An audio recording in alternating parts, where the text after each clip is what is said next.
Ladies and gentlemen, boys and girls, and lovers of drones everywhere, welcome to Thursday Night Live. Kelly Green's back. Hey, buddy. Good to have you, man. Good to be here. Tonight is going to be a great show. I know I say that every time, but it's going to be especially great tonight because, first of all, Kelly's back. Second of all, XJet, Bruce Simpson, is going to be on tonight, and you know he's going to have stuff to say, and you'll want to hear it. Also, I've got possibly too many viewer videos that I'm going to play every single one, and I've got a topless picture of one of our female viewers. Keep talking. She sent it in, and she said I could share it. So we'll be doing that later on. Okay, that's appointment viewing. What time? Be more specific. When you say later on, can you be more specific? It'll be later in the show. You'll just have to keep watching.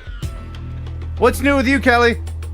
Brother, last week I was thoroughly embarrassed on the show by that snot-nosed punk Drew Camden from Roto-Rooter. It was a conspiracy, or shall I say a kinspiracy, that I lost 1 second song. So tonight, I refuse to play the game. The game will not be played tonight. It may be brought back next week. It may never return to the show if I continue to refuse to play and continue to get jobbed out by little punks like Drew Camden. Oh, my goodness.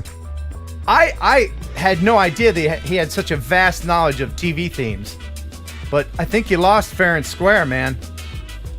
You'll just have to lick your wounds and try to get that belt back. All right? And missing the 10 pounds that normally sits right here on my shoulder. Right. Now, we won't be playing that game tonight to give more time to play all the viewer videos. Because I have to get out of here early in the morning. Me and D&D Aerial Views, Keith, we're going to head on back up to Chicago yet again. This time, absolutely getting my car, my RX-8, back in my possession.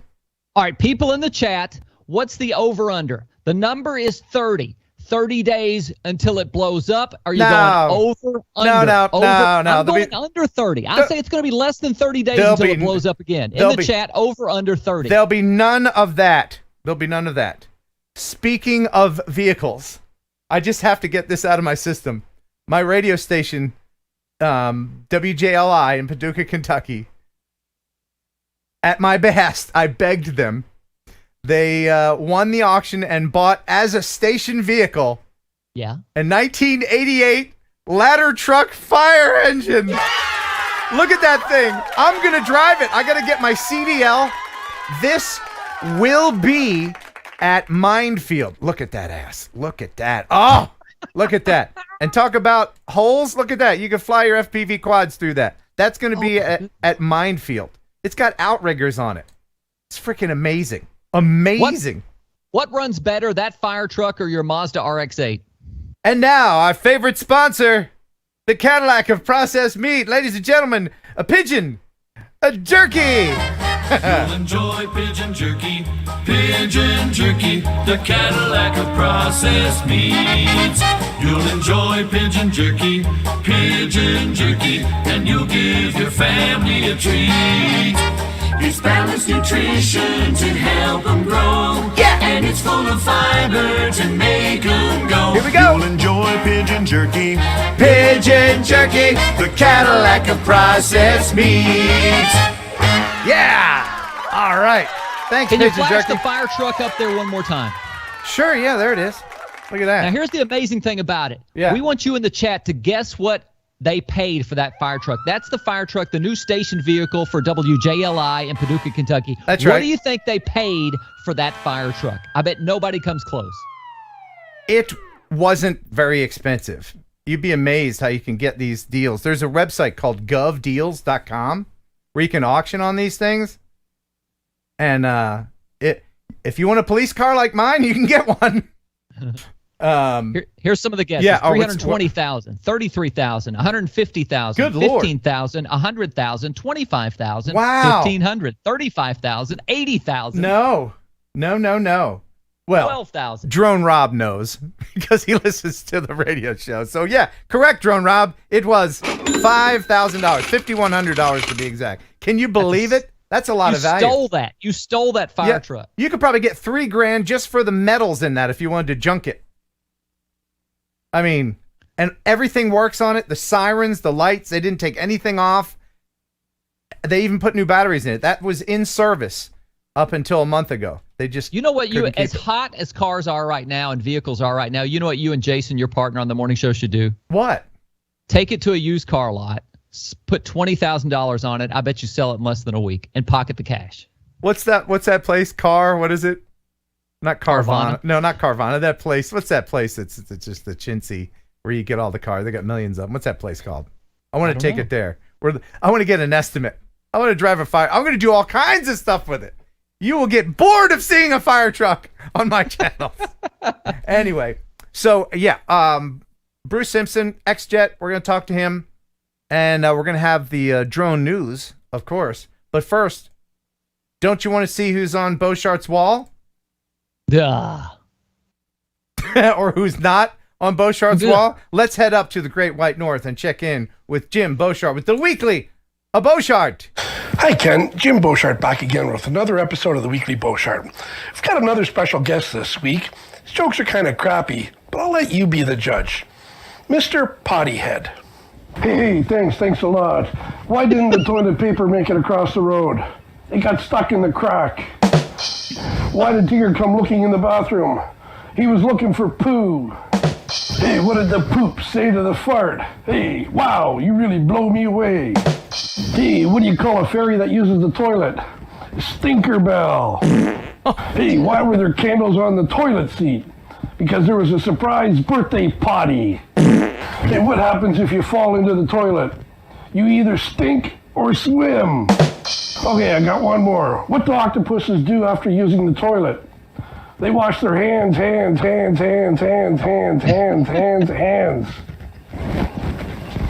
Oh, thanks a lot, Mr. Poopyhead. Mr. Pottyhead. And now a quick one, because as usual, we are running out of time. What did Spock encounter on the Enterprise's toilet? What? The captain's log. Hello. On that note, and bye. Wow, the Boshart. Literally. Yeah. The Boshart tonight. The Boshart. That was... does he buy these costumes just for this? Or does he happen to have them? Which one would be scarier? If he just happened to have all these costumes somewhere? I don't know. I didn't have a reason to have. I just had them.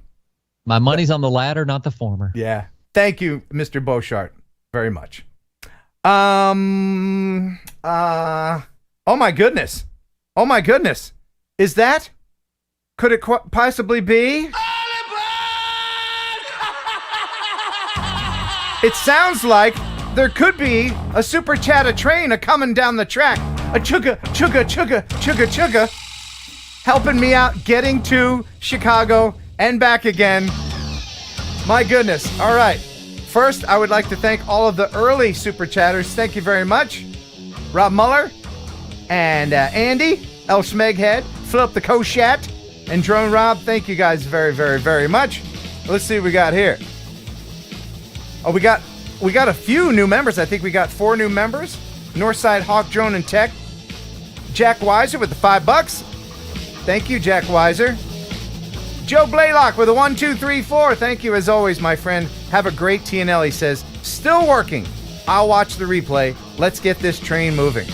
And I would like to apologize. There were a few super chats last week that I neglected to mention, and I feel very, very bad about that. Here's Kelly to tell you how bad I feel about snubbing those people who super chatted, but I didn't mention.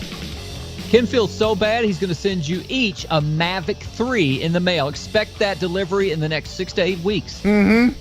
Yep. That'll arrive on the 14th of Neverary.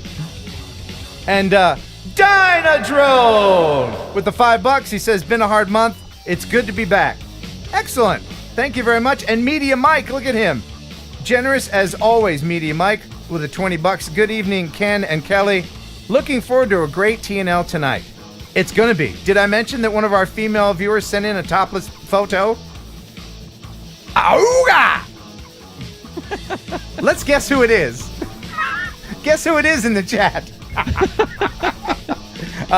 Joe Fotoleo. Thanks, Joe, for the $10. Eric Swanson with the $5. He says a little something for road snacks on the Chicago trip. Kelly, do you eat terrible road food like I do? Oh, yeah, I love road snacks. Like what? Like beef jerky? No, my favorite is the Cinnabon honey bun. I think it's from like Tasty Fresh. I don't know what brand it is, but it's like endorsed by Cinnabon, and it's a honey bun about this big. Oh, yeah. I can't resist those big Slim Jims. They're about as thick as a baby's arm. They got those new ones. Yeah. Yeah. It looks pretty nasty when you're eating it. But I mean, when you're on the road and there's just something tantalizing about it sitting there under the fluorescent light in a truck stop so close to the trucker's bathroom, I just can't resist it. By the way, Legwork in the chat says all super chats tonight will go towards the taxi ride home from Chicago. Oh, come on! He's so funny. Thank you. Thank you, Legwork. Bill, you're so hilarious. Big Water UAV Solutions with the $5 for my tolls. Yes, there's going to be some tolls up there. Hopefully no trolls, just tolls. And Drone Rob with a $2.25. Come on, ride the train, he says. We are riding the train here. Oh my goodness, they're really coming in. John Scott, who is so greedy, he took 2 first names. Thank you very much for the $5 to help pay for the taxi back home. Thank you. And Matt Bugby, Aerial Views with a $5 super sticker. Stickers, I like stickers, yes I do. I do. Stickers. Stickers. Stickers, I like. Okay. We're hooking up another engine. All right. Nick J just became a new member of the Heron Birds. Thank you very much. Now you'll have access to the wonderful quality Kentertainment for the members. Yes, Kelly. I am now officially a member. I'm a Heron Bird. That's right. We did shame you into becoming a member, and you did. Now I'm paying you to co-host the show. Yep, and that's the way it should be, shouldn't it? Agree. Totally agree. All is well in the world. Yes. And SVF Defireman 1 with the $5. He didn't say anything, but we appreciate that. And Drone Eagle with the $5 is too. Here's Kelly to tell you what those guys were thinking when they didn't type anything. What were they thinking, Kelly? They were just thinking, I'm going to dance the night away. I'm going to get the girls together. We're going to talk about boys. Open a box of wine. It's going to be great. Arco Drone Solutions with the $2. Blood Moon Eclipse tonight. Is that true? I have no idea. Is it a blood moon tonight? There he is. Cockapoo Head. Cockapoo Head. With the $2. Thank you, Cockapoo Head. There's some great usernames out there. And Rob Muller. 2 for the subtitles coming up. Yeah. What name are people guessing is the female viewer that sent a topless photo? I will not repeat her name. Okay, don't do it. Don't do it. And the Grumpy Vlogger. Hey, Grumpy Vlogger. Here's something to tip the tow truck driver. Stop it. Stop it. Don't jinx me. No, you got to tip the tow truck. Are you not tip your tow truck? I'm not. No, that's not going to happen. $20 from WHM3. TNL is sometimes like a suspension jet. Hang on. Ha ha ha. You got more toes than a 3-legged kid. Yeah. Justin Dreeling with $5 for some Gino's Pizza. They got that up there in Chicago. And Ken Torbeck with the $5. Thank you very much, Ken. Appreciate that. Northern Tier FPV with the $10. Windy City Drone Money. Have a great trip. I hope it's going to be a great trip this time. I really do. I mean, Chicago's fun, but it's more fun when you can put Chicago in the rear view mirror of a 2011 Mazda RX-8 rotary. Oh, can you do me a favor while you're in Chicago? Yeah. This is no joke. There's a cool little shop downtown called Pro Wrestling Tees. They sell pro wrestling t-shirts. Go there, buy me, spend a couple $100 on me, and I'd appreciate it very much. I already got your Christmas present, and it's awesome. Don't change the subject. Oh, what are you going to get me? What gift card are you going to get me? Amazon's We've been friends for like 3 decades. He gets me a gift card. You're the best. Still love you though. Mark with the $20. Shame train for the win. Yeah, the old shame train. Thank you, Mark. Very much appreciate the support. And Little Sharp Boshart with a Canadian $2. Choo choo, he says. Martin, he gave us 9.99 euros. Good morning from Germany, and thanks for the free Maverick 3. I think we're gonna have a guest from Germany on very soon, possibly next month. Nick J with the $5. Love the videos. Also passed my Part 107 today. Congratulations, that is huge. Jenna C. Hey, Jenna. Mwah, Jenna. And it's not Jenna that sent in the picture, okay? Just to let you... Kelly, damn it. So that's $9.99. Here's to the topless Jeff photo. Oh, well, who could forget? Who could forget? Put that away. Oh, just in case you did forget. And Robert, is that right? Is that Chateau? Robert Chateau? So we got Boshart, Koshat, and Chateau? Oh, it's my birthday today. Thank you. I don't mean to disparage your last name, but I'm not the first to make that correlation, am I? Hey, I'm just Chateau dancing over here. Thank you very much, Robert. Yes. By the way, your mom has entered the chat. Be careful what you say or do. Oh, Mom is here. Hello, Mom. Hi, Mom. Love you, Mama. Speaking of fire trucks, before we get into the news, I just wanted to share this. This is somebody flying their Mini 2 around a fire truck as if it was an FPV quad.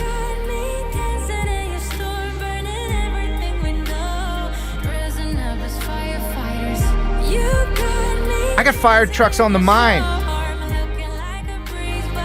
I wonder what my mom thinks of her son having access to emergency vehicles. I'm sure she'll tell us in the chat. Yeah. She would have been worried 20 years ago. 20 years ago, I would get in trouble, like serious trouble. Trust me, she's still worried. Look at this. This is a Mini 2. He's gonna FPV it right through there while the truck is moving.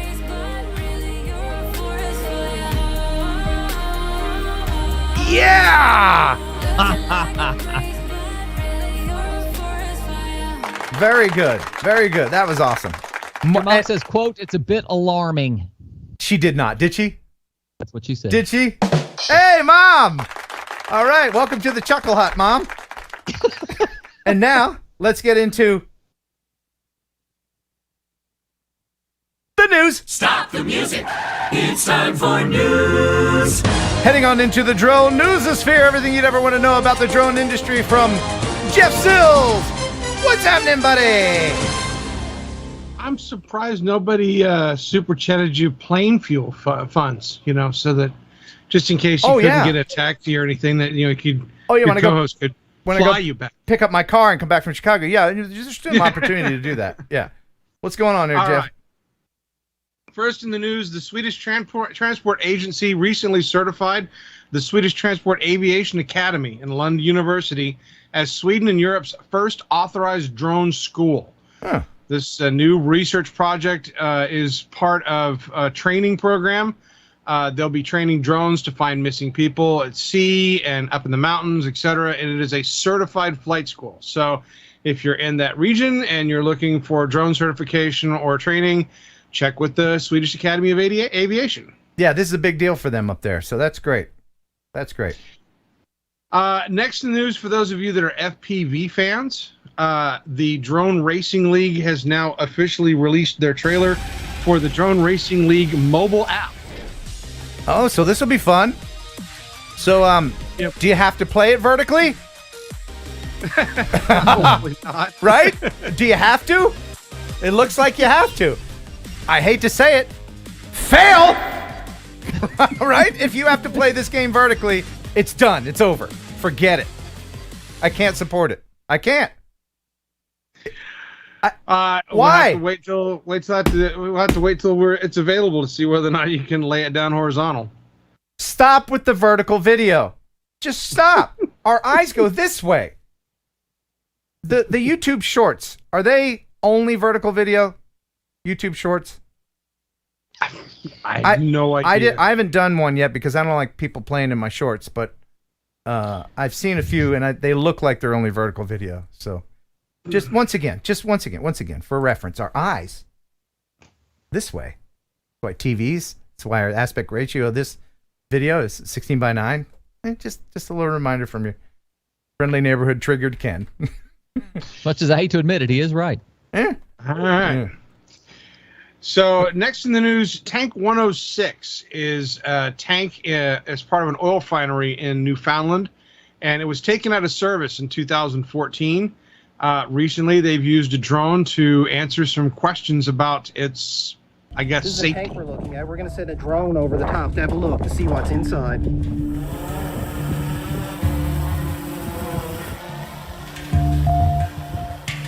And here's the big reveal. What's inside that tank? Have a look.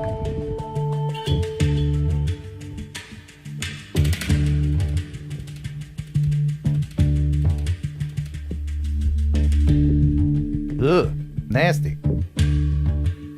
Yeah, I don't actually think that tank's all that safe. No. Yeah, that's a problem. Needs a little paint too.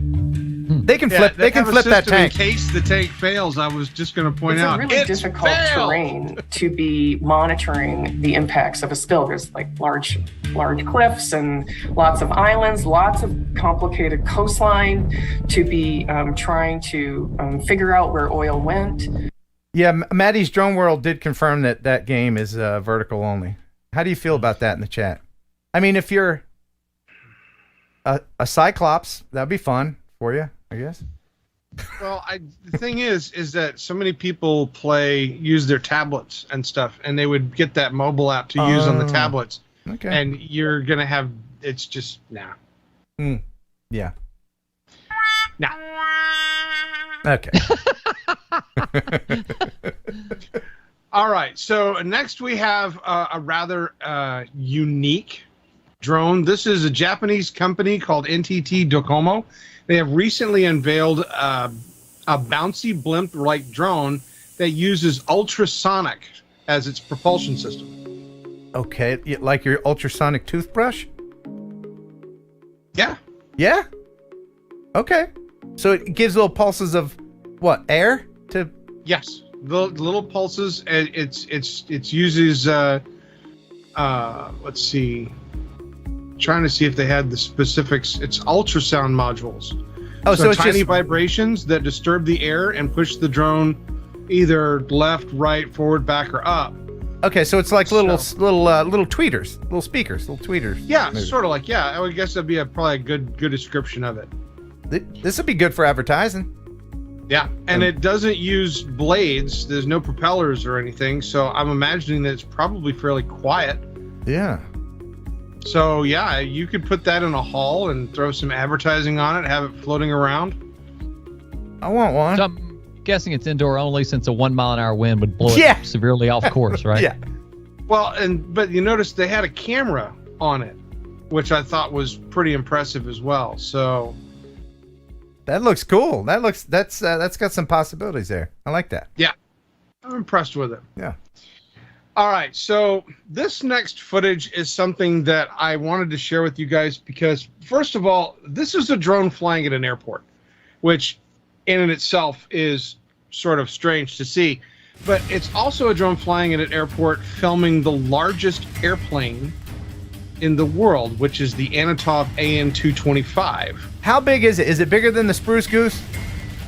Yes, this would be larger than the Spruce Goose. This aircraft was originally designed to carry the Buran space shuttle, which was Russians' version of their space shuttle.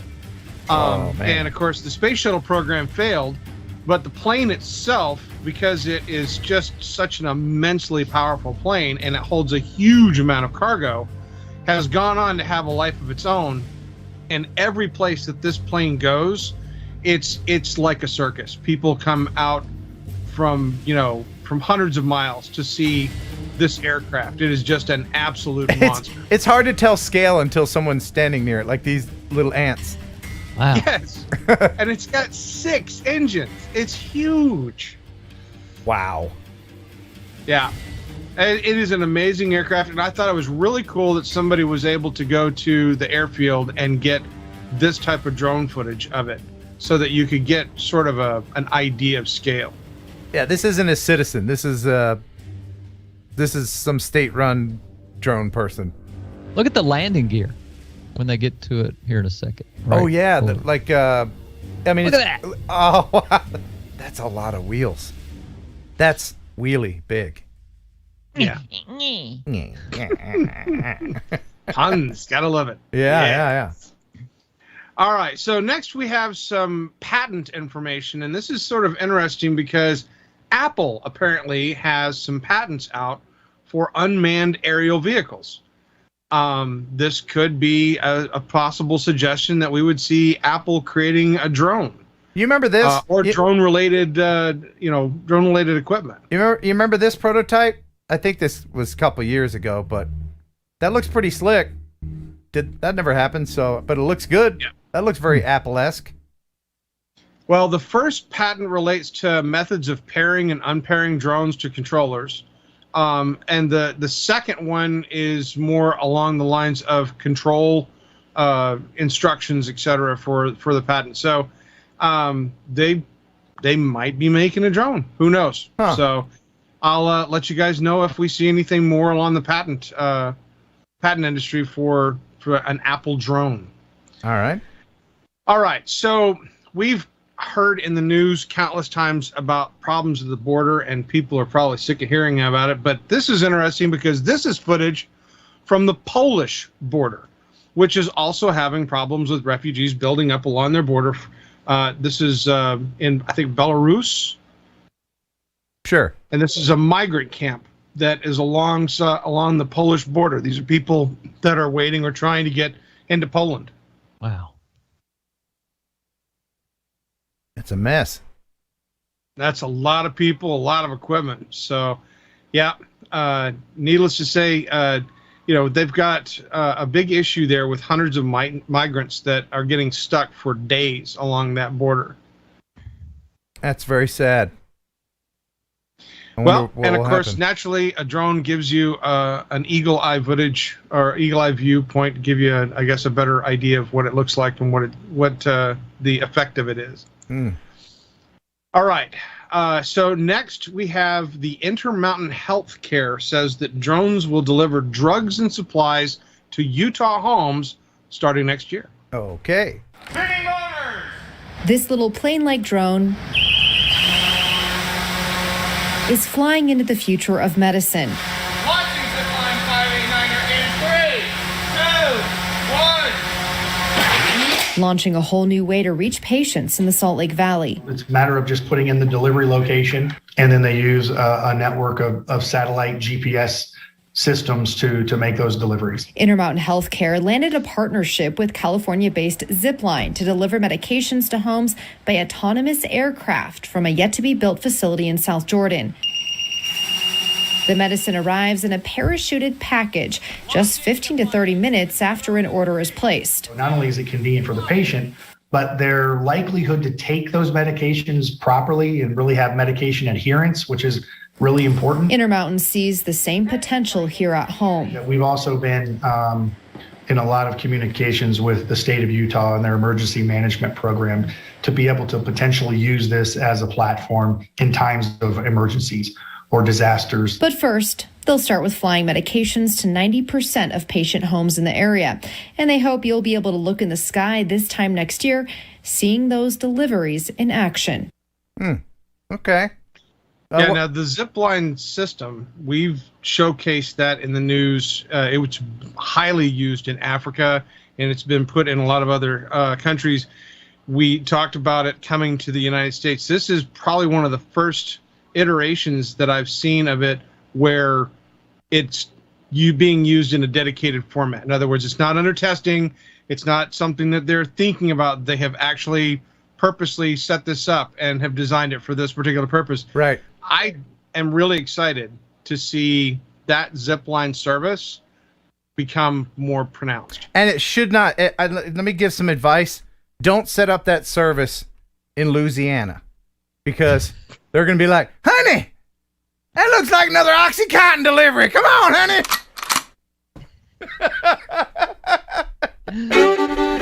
The weekend has started on a Thursday. Woo-hoo!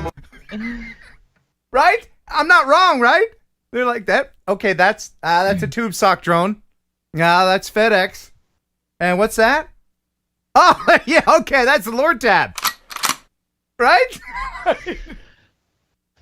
You got to think about these. He just had the guts to say it. Right? We're all thinking that. Time to shoot down a drone. Just wanted to remind everybody of that. So I just point that. Yeah, the drug-addled guy is not with the shotgun. Convince them to stop shooting at low-flying aircraft. We probably could get them to stop shooting at drones. Sure. Okay. All right. All right. Next in the news, this is a British defense company, Ultra Electronic, recently unveiled a working prototype of a mind-controlled drone. Mind-controlled drone, okay.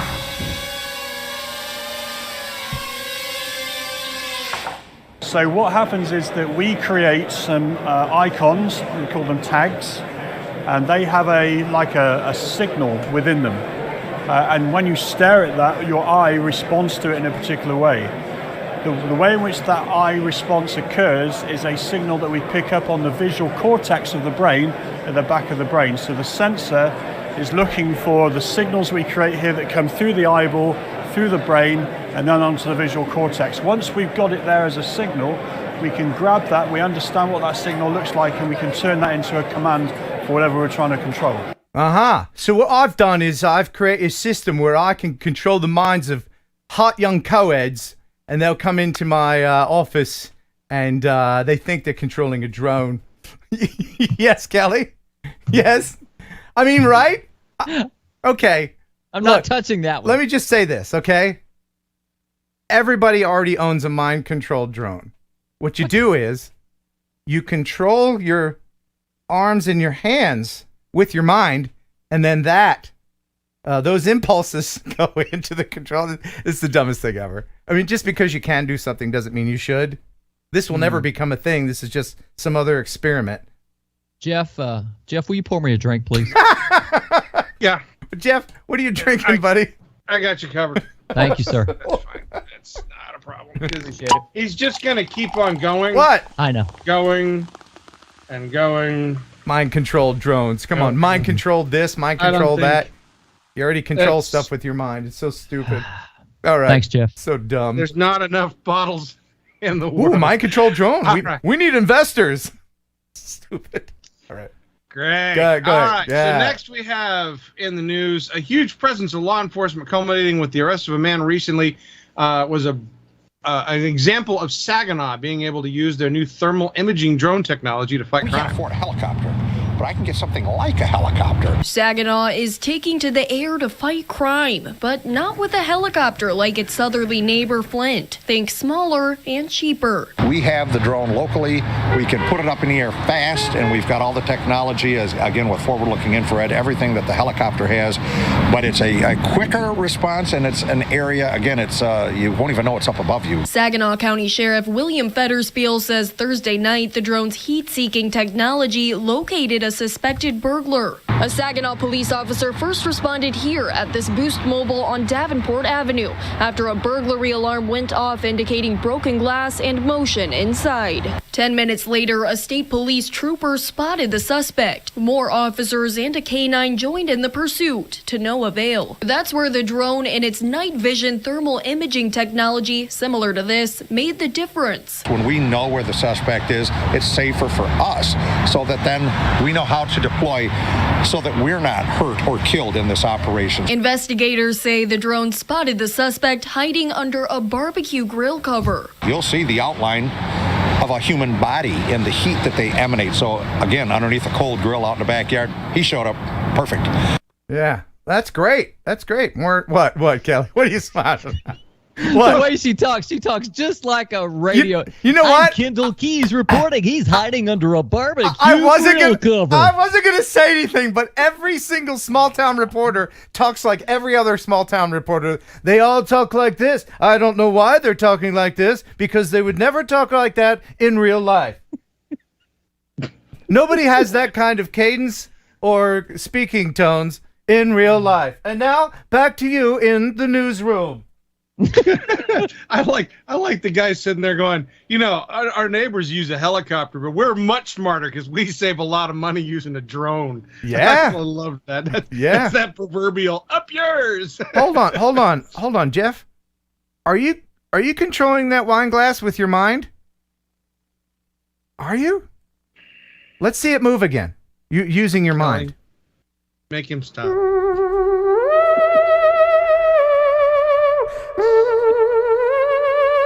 There it goes. Jeff, could you grab that bottle again and just hit me over the head with it? I can ship you a few. So, okay. All right. Last in the news, and this one, I guess, is probably one of the more entertaining ones. Seoul recently showcased their airport shuttle that they're going to be using, which is a drone. Oh, yeah, this is really cool. The two-seat model has been tested at Seoul's Gimpo Airport. It can be piloted or operated autonomously. They say it could cut travel time by 2/3. The air traffic control system that manages flights at the airport will also be able to monitor and manage the drone aircraft.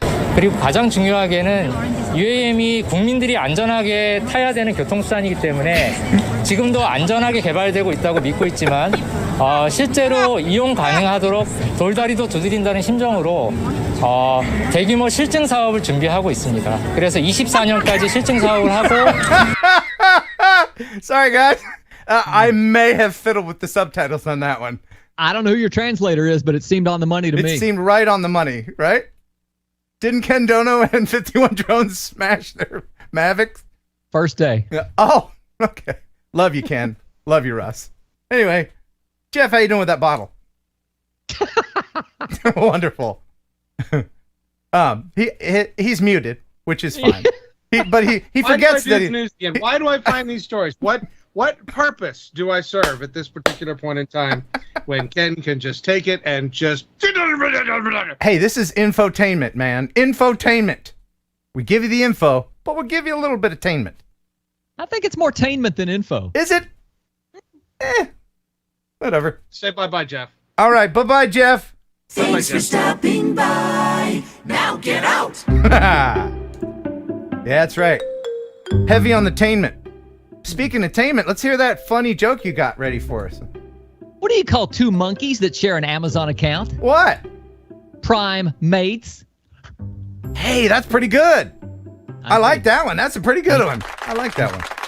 All right, now I see our guest XJet in the chitty chat up there. Mm-hmm. But before we do that, maybe it's time to go through some pictures of viewers who have sent in images of them watching this show. Pretty interesting. Should we go through a few? Just the one. There's only one that I want to see. We'll wait till the end for that one. Mm. So this is Nick Sanders. Hey, Nick. That's how he watches. And then Todd Pillard with him and his little fuzzy buddy there.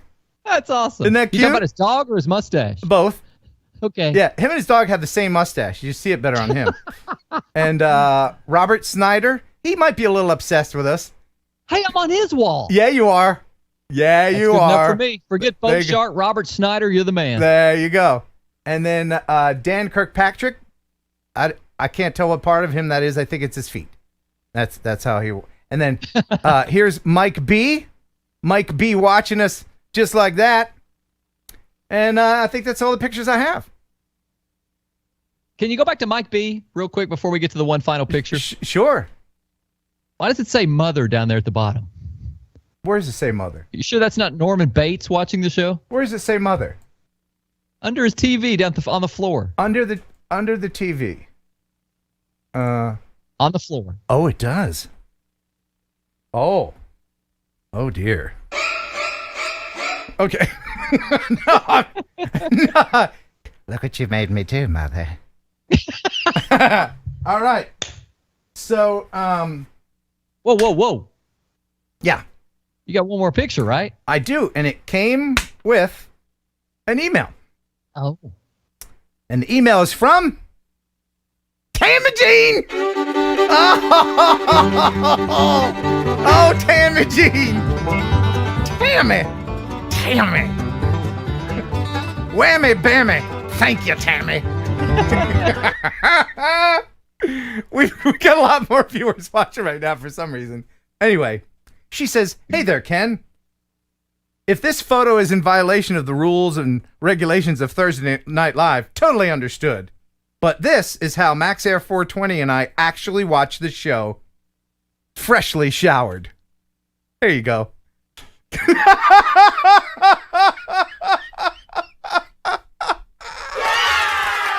Yeah! Yeah! You all right, bud? You okay, buddy? Kelly? Did I break? I broke Kelly. I broke Kelly. Didn't I mean, that was a Janet Jackson cover, right? That's, yeah, well, Rolling Stone. yeah, Yeah. tastefully done. Yeah, that's mainstream. We're not breaking any rules with that, right? Look at 420 up there. He's like, so bravo, guys. Thank you very much. That was awesome. There's gonna be a lot of people. Wait, back that up 10 seconds. Pause. All right. Couple more pictures before I forget. Now, I have a question for the people in the chat. What? What are they saying? What are they saying? Ben Cartwright in the chat. Is he a pincher or a thumber?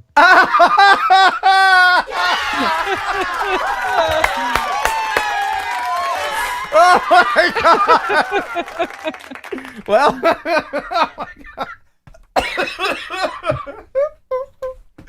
oh my! You should probably, ask her. Yeah, they'll tell you what they want. So the Mavic 3s are out, okay, and I have eyeballs, but I'm not sure which ones to send. I may have to get a new size, and I'm not sure what color.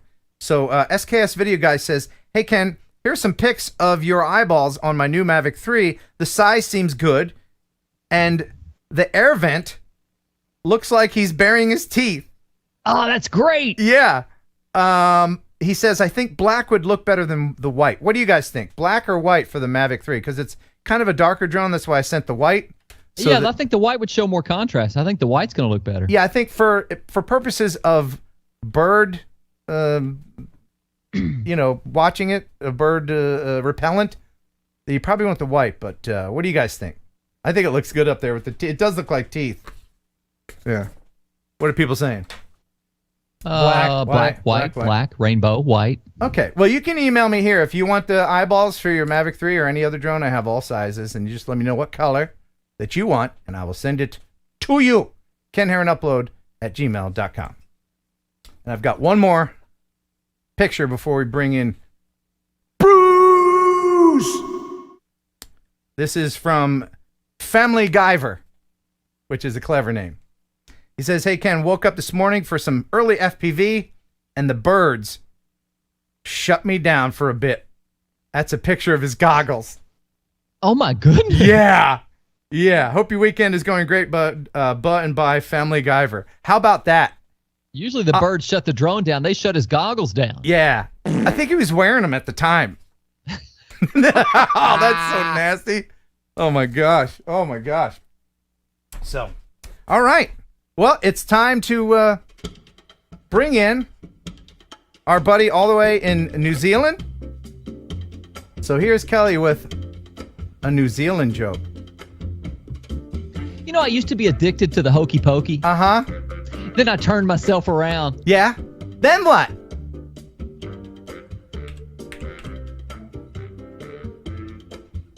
Okay. Nothing, huh? All right, here he comes. Here he comes. Ladies and gentlemen, XJet. Calling now. Stand by for XJet. What? Hey! There he is. What? What? What do you want? What do you want, he said. You know what I didn't do? We can't see you, Bruce. What? Yeah. What have you done? Have I turned my camera on? It's probably my fault. Just a moment. No. Please hold. Stand by. There he is. Hey. Yeah, I forgot to turn my camera on. No, but that's all right. I made a mistake, too. I forgot to put you here, which I'm going to do right now. Stand by. Nope. Oh, I hate. Remember, I'm on the other side of the world. I'll have to come in upside down, mate. Yeah, there we go. Awesome. Bruce, welcome to the show. Why, thank you, Ken. All right. I see you've got your analog goggles on. Analog rocks, mate. Yeah, it does. So you're still analog, no digital for you. Only these are the only digitals. There you go. There you go. What's new with you? We haven't spoken to you in a while. Nothing. I'm really old. There's nothing new here. Are you really old? Yeah, I'm really old, mate. Next year, I'll be entering my 70th year on the planet. How good is that? Is that right? Oh, that's awesome. Yeah. What were the 60s like? Were they cool? Were they fun? I don't remember. I had so much fun, I don't remember. Oh, well, that's good. That's good. And kids in your 20s, just remember this from us old guys. You're going to be an old guy longer than you are young. If you're lucky. If you're lucky. Yes. Yeah. So, what windmills are you chasing there in New Zealand? Have you and the CAA made up yet? We're best buddies. Yeah, we're really good. They've basically, I think they've had their fingers burnt enough times to leave me alone now. Haven't had any problem with them for ages. Is that right? Or are you being? Yeah. He's being catty. No. I think they learned that there are much better. There's lower hanging fruit, which is easier to grab than me. Okay. So you're still out there flying, and there's no more like lockdowns. I just follow those two rules: don't endanger people, don't endanger other people's property. That's all you got to do. There you go. Yeah, just be a responsible drone flyer. So, what that our FAA is doing is sticking in your craw these days. What isn't?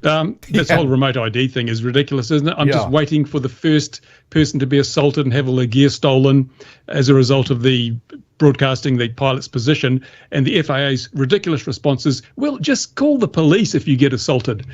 But if they've run away with your phone, I guess you just lie there and shout 911, 911, and hope someone answers. Yeah, that's going to be bad.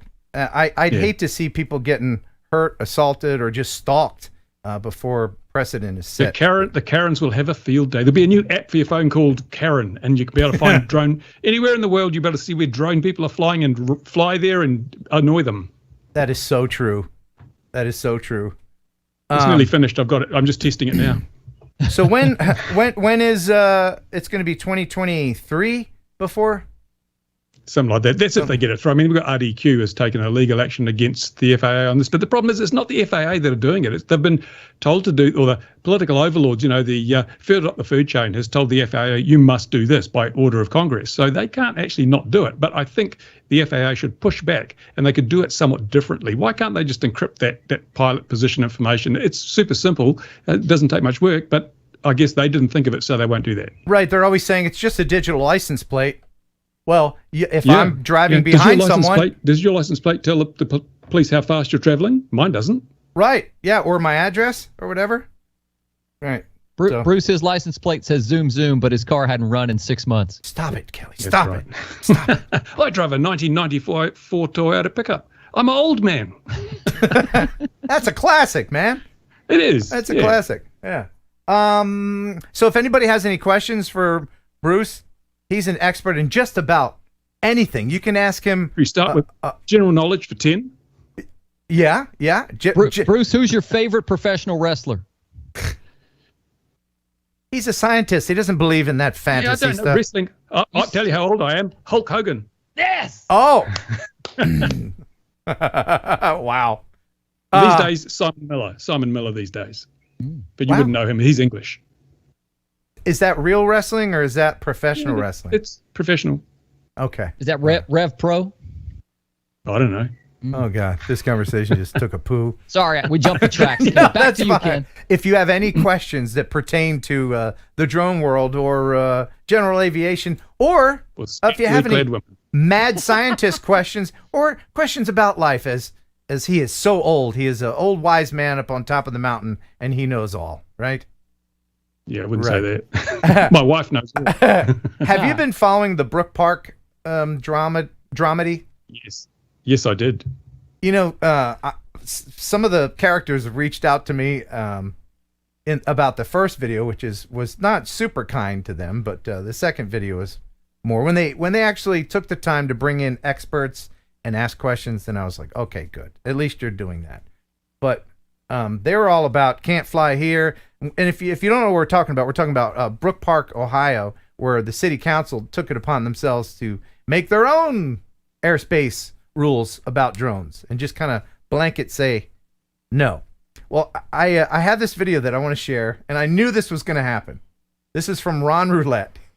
He went to Brook Park and flew his drone around City Hall. You want to see it? Sure you do. Yeah. Here it is. So that's Brook Park. That's City Hall. And he said he got Lance approval. At any rate, lost my train there for a second.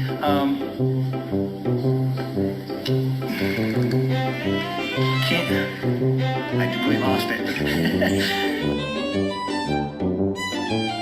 Yeah, that was Tom Troyer, the city councilman that was pretty upset about drones. I did the same thing with our council here when I was having a fight with them trying to get drones to be allowed to be flown in the parks. I flew around the council buildings and I used a Walkera Ladybird with an 808 keychain camera on it. How big of a drone is that? It's like that big, tiny one of the first little ones. You know, the Walkera is just a little toy one. And the 808 keychain cameras, of course, just like key fobs. And I got some footage and I put it on YouTube and they were not happy. What did they say? They didn't say anything, but I heard they were not happy. Was it a legal flight according to them? Well, it was legal because at that stage you could have a drone that was under 100 grams and it didn't matter. You could do anything with it, but they changed the rules subsequently. But of course, they didn't know how to use social media, so they couldn't say anything because they're a bit old. They're even older than me. Right. Well, I mean, this guy, Ron Roulette, went there, and that's Class B airspace. They're very close to the airport, but he did get Lance approval for 50 feet, and that's what he did. And I thank him very much for it. So, Kelly, what's going to happen to the real estate industry once remote ID kicks in, do you think? I don't think it'll affect us much. Maybe Bruce can answer that more than I can, but at least for me. I mean, I'm in remote locations. I'm in way out in the rural Tennessee, so I don't think it's going to affect me a whole lot. Well, you're going to have to comply. Well, absolutely, and that's fine. I'll do what I got to do, but... It's going to be interesting, though. What if someone like Flight Radar 24 starts building in remote ID receivers to their flight network? So you'll have this global network of drones identified through remote ID. Then you'll be able to see what your competitors are doing, what properties they're flying around and getting listings for things. You do? You think I'd even considered that, man? Wow. Industrial espionage. Yeah. Government forced in... What do you think of Australia's rocket launch, Bruce? A rocket? Have they got a rocket? Last time I heard their space program consisted of a ladder. A ladder. Yeah. How much of the FAA's stuff is the CAA copying, or do they want to copy? Well, it's interesting. They copy the bad bits, but then they reinvent things because every regulator wants to be leading the way. You know, they're all saying we're leading the world in regulation. So they copy the bad bits, but then they come out with new crazy, stupid stuff. Like in New Zealand, we cannot fly anywhere without first getting the expressed permission of the property owner over which we're flying. If you're flying a manned aircraft, you don't need permission. But if you want to fly an unmanned aircraft, you've got to get permission to fly over property. So I can't fly over my neighbour's place. I can't fly anywhere until the owner of the property says, I will let you fly here. I mean, it's crazy. Is that right? Really? Because yep, that's right. It's not considered trespassing here legally, but the people that own the property sure consider it trespassing. I could get comments all the time. If you fly that thing, I'm going to shoot it down. You know. That's why it's such a big fight with our local council, because they own the parks and reserves, and we couldn't fly in the parks unless they gave us permission, and it wasn't a breach of their bylaw. Convinced them that the sky was not going to fall and people were not going to die, and since they gave us that permission, which is probably 2-3 years ago, not one single complaint. They said, oh no, we'll get too many complaints and people will get hurt and it'll affect their privacy, but since they gave us permission to fly, not one member of the public has laid a single complaint about drone flying. So it shows that they had no clue, just like that place you're talking about. Yeah, Brook Park. And is it like here? I mean, we don't have drone police. There's no FAA cops that are out looking for the people. It's only people that will report something, and then they have to investigate. It's the same thing in New Zealand? Yeah, usually you report it to the Civil Aviation Authority. I've been sitting down quietly, and a couple of people have appeared at the door, and we're inspectors from the Civil Aviation. We'd like to have a talk with you. That's how they work. Oh, and what do they say? They say you've been a bad boy, and I denied, of course. But they send out. They've got an investigative team that go out and investigate when someone makes a complaint, and a complaint might consist of I saw a drone. Oh, we'll come and investigate, madam, and bring the dogs and the battens. I love your rants. If there's people that are watching this that aren't familiar with Bruce, there's links to both of his channel in the description. But do go to XJet and search the word rant and just have an afternoon, because your logic is infallible. It really is. The stuff you come up with, it's like, oh, you're like a lawyer in that respect. And you've logicked your way out of problems directly with them in court situations, have you not? Yeah, and it's down to fact checking. I mean, a lot of people, when you get people in power and authority, quite often they'll say something because they think no one will challenge me. I'm important. I'm an authority. Right. But if you actually do check the facts and challenge them, often you find they're wrong. And when it comes down to who's right, who's wrong, if you're right and they're wrong, they don't have a leg to stand on. It doesn't stop them from trying, but The thing that I hate about all this upcoming regulation is that the general public is kind of getting a whiff of it, and it's preventing the drone industry from growing. I know it's preventing a lot of companies like Rotor Riot and all these other businesses that sell parts, especially for FPV, people that want to get into it, and camera drones as well. The people that want to get into it are hesitant because they know all this remote ideas is coming up, and they think that their drones are going to be useless. What would you? It has a chilling effect. People don't want, they don't want their 16 or 17-year-old kid getting involved in a hobby that could see them getting fined by the FAA and sent to prison or whatever. Let's take up stamp collecting or something else, or go and smoke drugs in the basement. That's much safer. But it's a problem, and it's way out of scale with the. We haven't seen anybody die as a result of recreational multi-rotor drone use, but nevertheless, they still treat it as if people are dying every day. Manned aviation is far more of an issue, but look at the number of manned aviation incidents, crashes, deaths in the last 6 months, and you'll see that they've got better things to focus on. Somebody said, Bruce, do you think remote ID will come in for us in New Zealand? Yeah, it's guaranteed, because the problem is we've got large corporations. This remote ID thing is all about money. We've got corporations. Look at Google. They've just released their first app for air management.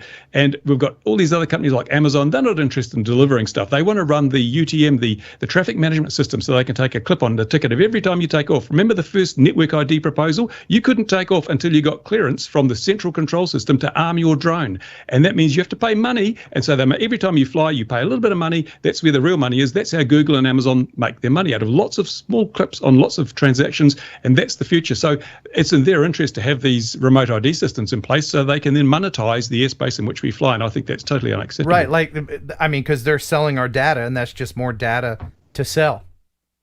Right? Yeah, imagine if Google did do delivery, and they're not. They're doing, I think, it's 7 or 8 flights a day in Australia. It's hardly a big, large-scale business, and they're not charging for the deliveries, so they can't say it's a success, because if you give anything away, people will take it. But if you're going to try and make a profit out of it, it's a totally different thing. So, but Google are just there to gather data, gather information, so they can say, well, we've been doing drone delivery. We know how to make a UTM, a control system that will make sure all the drones don't crash into each other or manned aircroft and don't pose a threat. And then we'll sell it to the governments, and the governments will pay huge amounts of money. Yeah. Kelly, you look like you wanted to say something. Yeah, just a question in the chat. Mike Roach Media says, will remote ID come in firmware updates or add-on devices? It depends on what you're flying. I mean, the DJI products already have remote ID, but it's not compliant with the specifications because they really haven't even been finalized yet. So there will be a lot of, to sell them, you'll have to have remote ID fitted to your store-bought camera drones. But if you're building your own stuff or freestyle, you can add a little external device. But I tend to think that a lot of people I've been speaking to have said, we're just not going to bother. We fly in an area where no one's going to police this, and who gives a damn if my drone's flying and a cop comes up, it must have fallen off in flight. If I have one of the add-on ones, it must have fallen off. Oh, it was there when I took off. Yeah. Then no one's going to go to jail for this. Yeah, I think it'll probably affect more Part 107 and larger businesses with fleets, that they will have to comply, for insurance or whatever. But hobbyists and people that just fly for fun. This is important too. Because when they talk drones, they're talking at 55 pounds as a drone, 55 pounds right down to 250 grams. But there's a huge difference in the risk profile of these craft. If you've got a large, 50-pound drone carrying heavy weights or having big cameras, doing a lot of complex operations, then sure, have remote ID, have it registered, have it certified, have all that stuff. But if you're flying a 500-gram freestyle drone in a grassy field somewhere, you don't need that rubbish. This serves no purpose whatsoever. Yeah, I think that's going to eventually just create a whole slew of pirate flyers, Well, the AMA will come to our rescue. They'll lobby on behalf of the hobby and make sure this will. Oh no, they won't. A little facetious there. Do we have any other questions that you can see, Kelly? Let me scan back. Okay. Let me ask you this. Let me ask you about shielded operations. Seems logical, yes. Right? It is. It's perfectly logical. I mean, again, all these rules should be based on risk. And so if you're flying under the cover of trees, you pose no risk to manned aviation. If there's an aircraft under those trees with you, he's got a lot more problems than your little drone. So in New Zealand, we have shielded operation. You can fly right up to the boundary of an airfield, so long as you are flying below the height of the tallest object, and there's some kind of barrier that would stop your drone from drifting onto the runway. And that makes a whole lot of sense because it opens up a great amount of area that otherwise would be unflyable because of the exclusion zone around airports. So New Zealand has shielded operations. Yeah, and I think America are looking at it. But again, this is the problem. Because New Zealand thought of it, America doesn't want to adopt it because it wasn't invented here and therefore it can't be any good. You think that's why, really?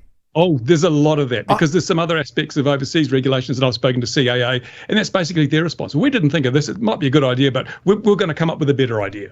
Well, that's kind of douchey on our part, isn't it? It is. Yeah, I think that's good. It is, but it's the same with all the regulators. They're all doing it. What other countries have shielded operations? None that I'm aware of. Just New Zealand. Wow, yeah.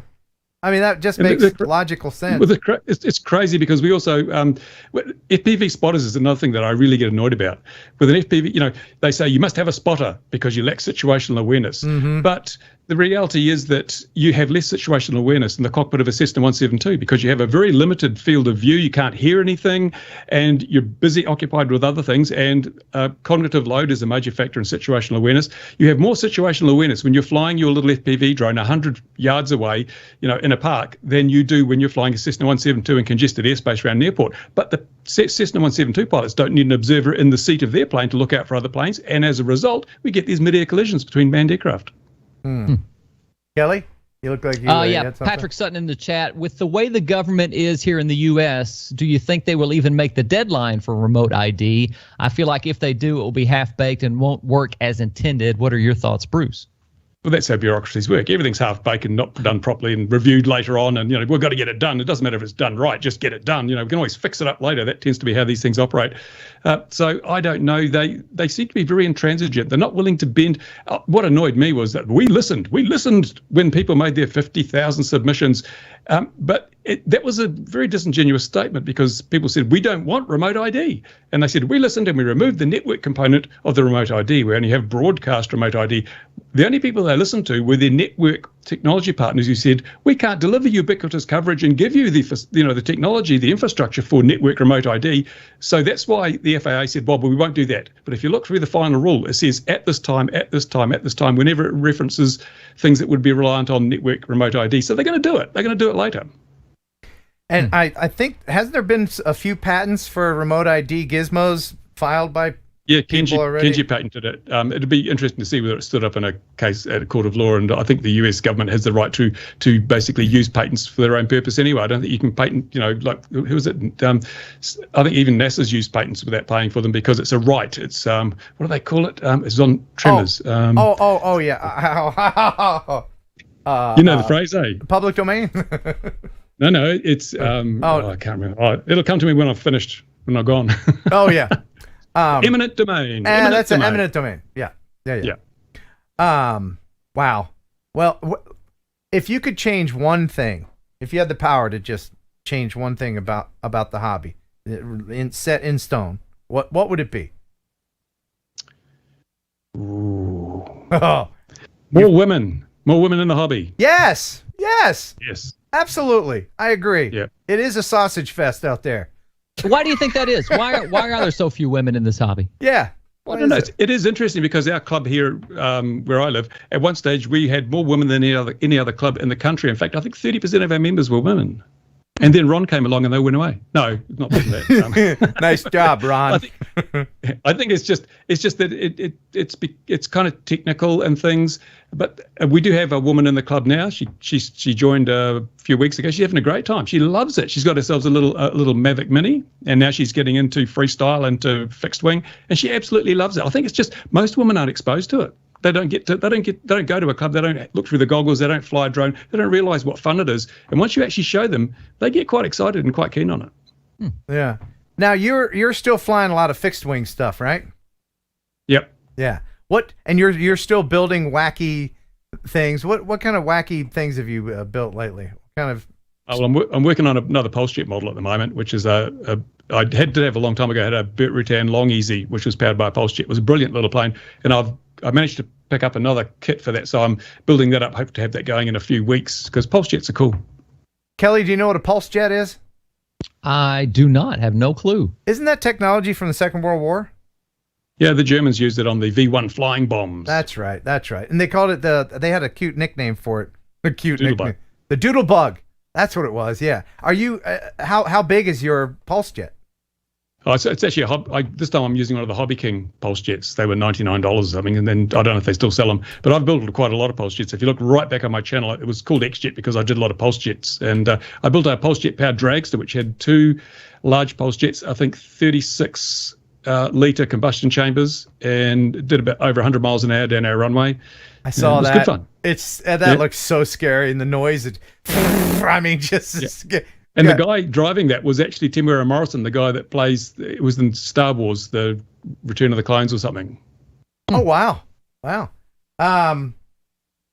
So you've got a lot of fans here, and there are probably a few people that have never heard of you. There's another fan. But I really do encourage you to check out Bruce's work. There's links to everything, his website, both his YouTube channels in the description. But you got another minute to play Would You Ride It with us? But of course. All right. Now, this has no explanation. Somebody sent this to me. Don't know where it's from, what country, don't know what it's made of. It's a short little video, but it to me, I'm a hard no on this. I wouldn't do this. But check this out. Let me know in the chat, and everybody, would you ride this?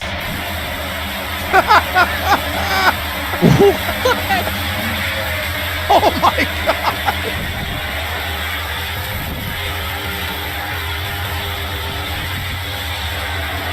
Good Lord. Okay, your thoughts. Yeah, no worries, mate. That's great. That's perfect. You would do it? No problem with that. You would do that? Yeah, of course I would. Wouldn't you? I think it should be called Could I Ride It? I don't think I can hold on. All right. But speaking of that, did you remember the Martin jetpack?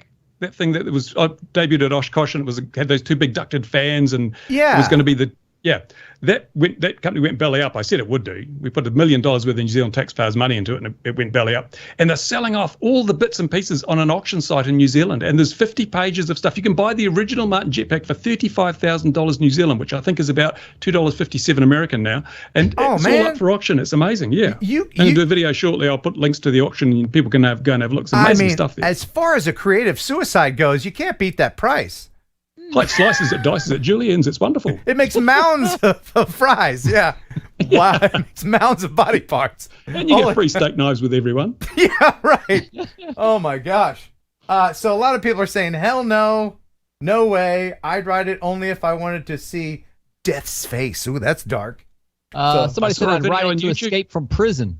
Oh yeah, if you want a video on YouTube, early helicopter development. They were doing just that, hanging off the bottom of these early helicopter things, doing just what that guy was doing. You got to do it to advance the technology. Wow. Yeah, do you remember that one? You know, I love these old newsreels. You know, where it's like, hey, you know, where was my? Oh, there's it. Here we are, out here at the Hoover Dam. You know, that era, the black and white. There's some Air Force something or other where they had like a lawnmower, and the dude stood on it with these the flying platform. Yes, yep. but the blades were under him. Yeah, the props were below. There was two contra-rotating props. You stood on the platform, and the props were underneath. That was a really cool machine. And actually, a crowd in Israel have developed a version of that called the Hummingbird, which you can buy today. And the propellers are underneath? Yep. It just doesn't make sense if you had to hop off and you still use your body weight to lean to steer it? Yep. And the original inventor apparently is very short now. Yeah. Actually started in Lord of the Rings. What was that? Legolas. That was him. Legolas, yeah.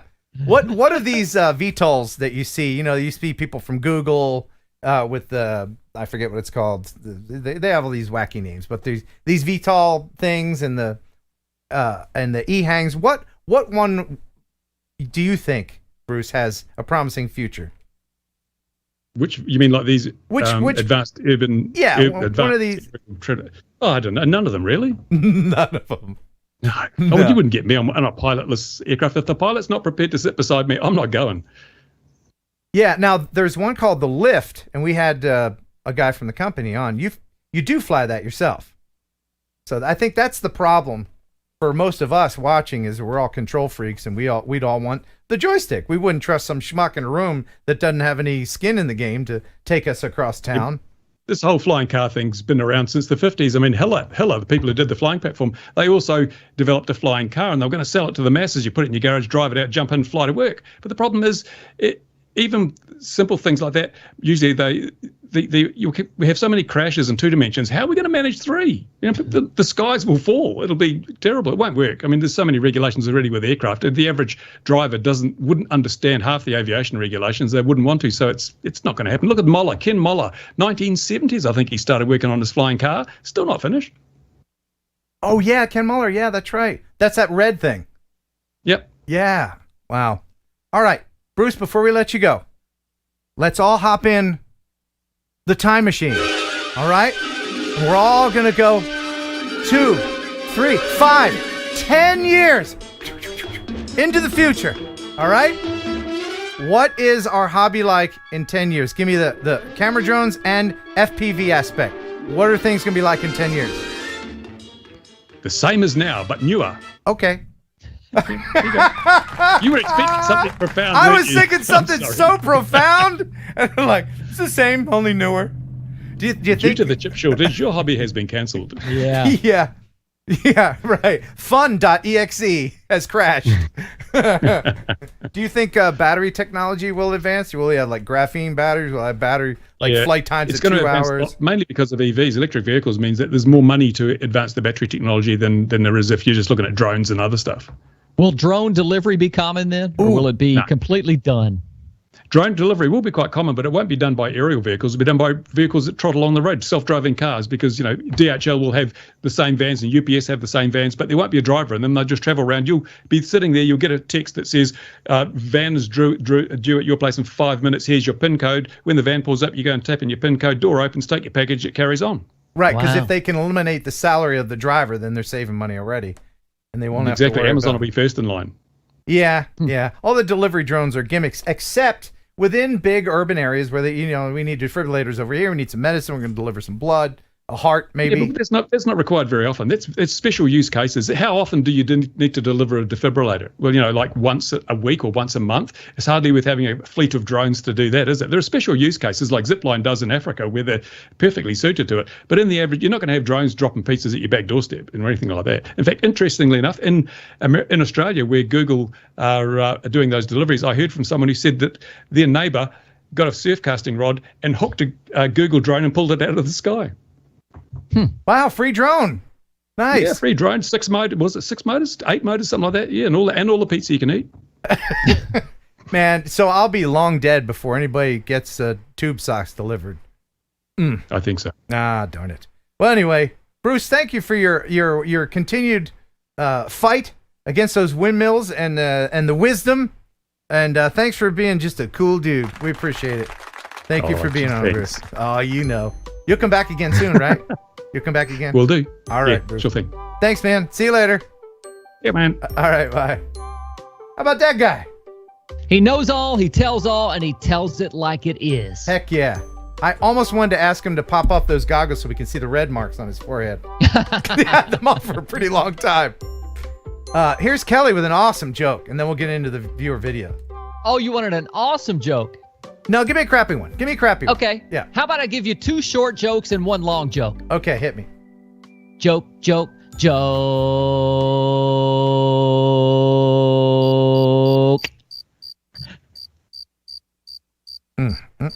I apologize. Oh, look at, we just lost 100 viewers. Oh, thanks, man. Sorry, dude. All right. I've got some mail here that I'm going to share all the way from Sweden. What? And tonight we're going to give away the Panel Mini from Loom Cube. Yeah, this is cool. All right. I don't know how we're going to do it yet, but we're going to do it. But let's dig into the videos. Okay? Do it. All right. So this first one is from Mike Mentuck from Marblehead, Massachusetts.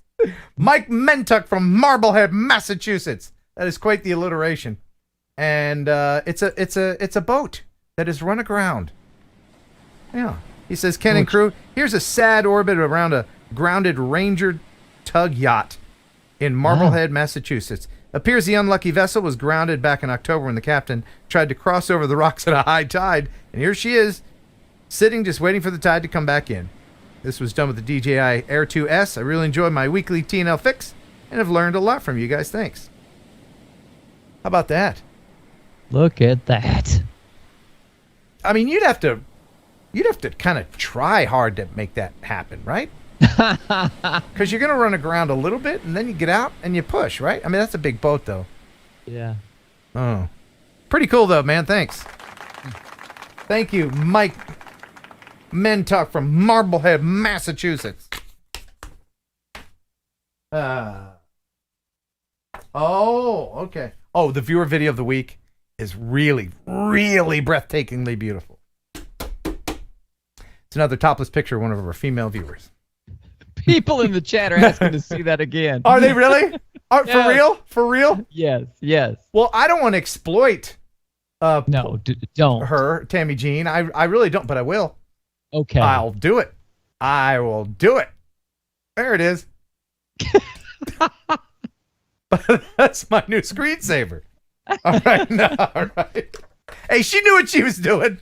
She knew what she was doing. She was smiling. Yeah, she was. That's funny. So, Kelly, do you want to watch something that's fogging beautiful or surfers? Let's go surfers. I want to see some surfer stuff. All right. This is from great username, Helicopter. Hey, Ken, I got to shoot a job flying over water chasing wake surfers with my FPV drone. You can share it on TNL if you wanna. So here that is. Enjoy. From Helicopter.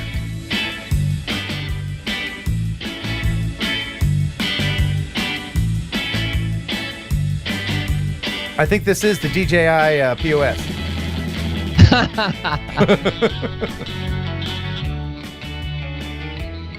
That looks one of fun. those. What do you call those boats that make the waves like that, and you surf behind them? My brother-in-law's got one of those. Oh, a rental? Yes, that's it. Yeah, a rental. Yeah.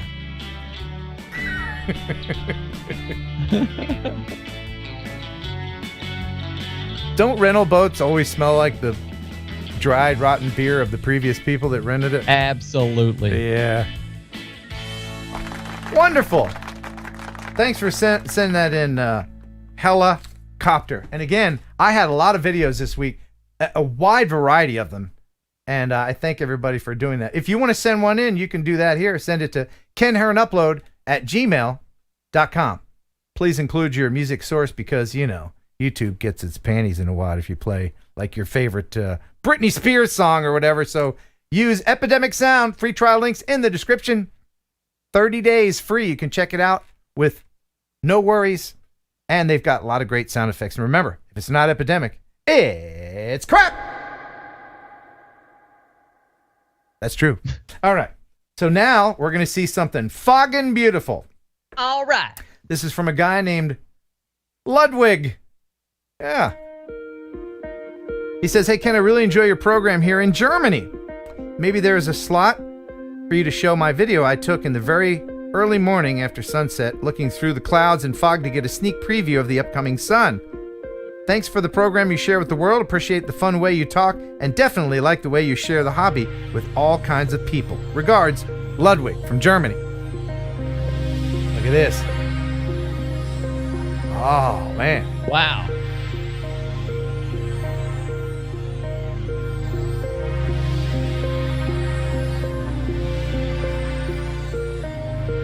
Now, he's not thousands of feet in the air. That's fog.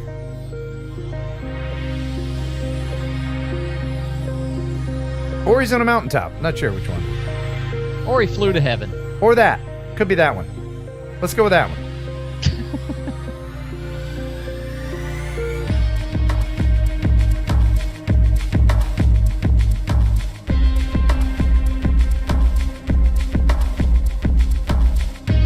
It is fog and amazing.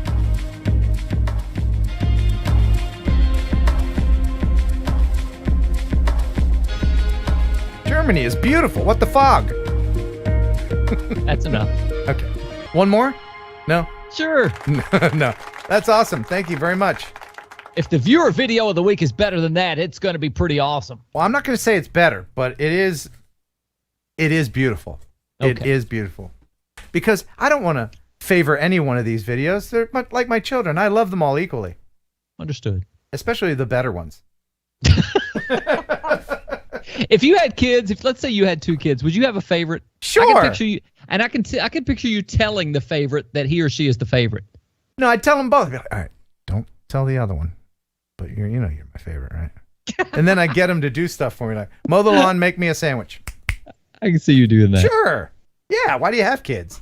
Other than to satisfy the curiosity of what you and the person you love would look like mushed together. Other than that, I don't see any reason to have them. Well said, my friend. I mean, just to have like someone there in case you need a spleen. I mean, well, it's the joy of having another mouth to feed. Oh, that. Oh, and paying for someone else's college. That's always fun. So this one's from Andy. You know where Andy lives? Or was when he flew this? No. In Seoul, Korea. This is another beautiful one. He says, hey, Ken, this footage was shot in the Seoul Drone Park, one of the only places it's possible to fly in Seoul. This is Mavic Air 2. Love the channel. Andy.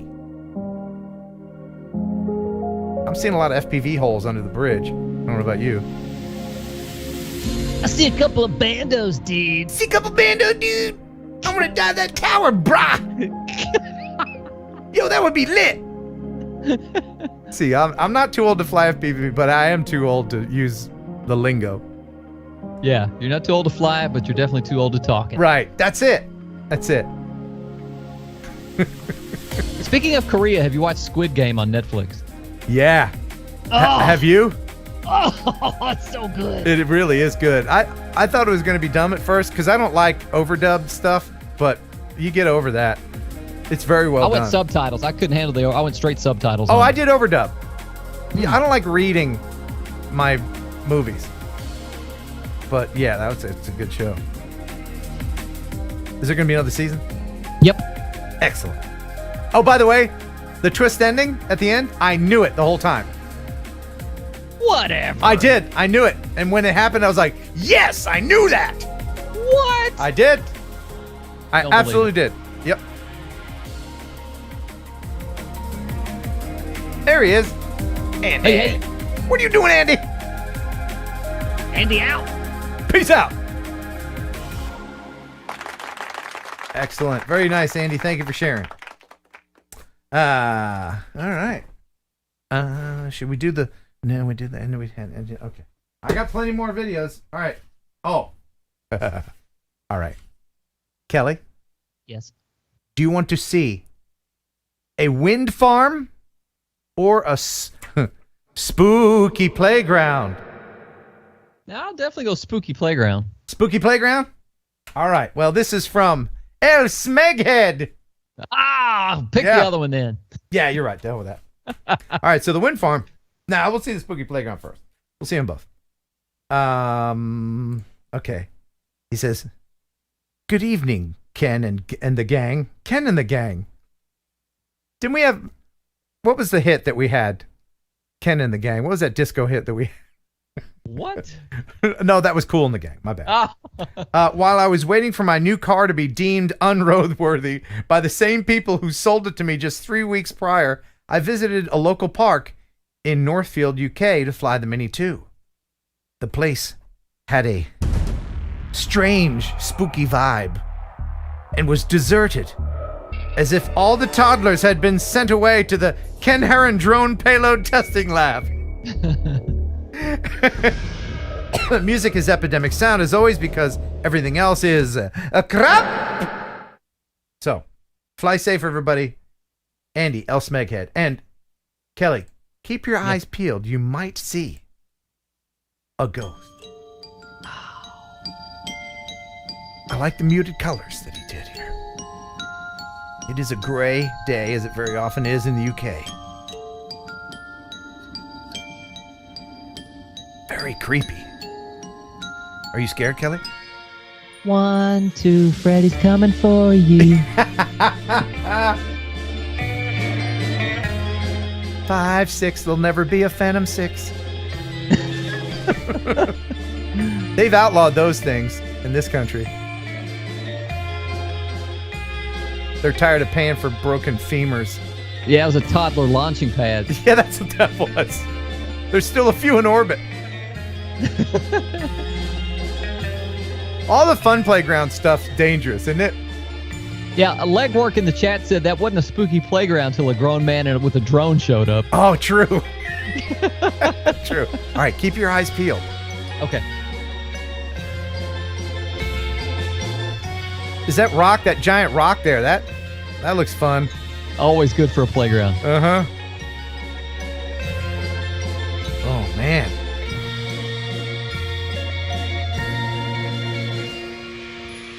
Uh-oh.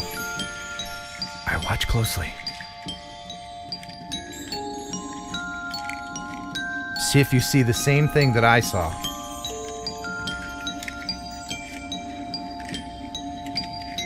How is it that they're all just moving? There's no wind.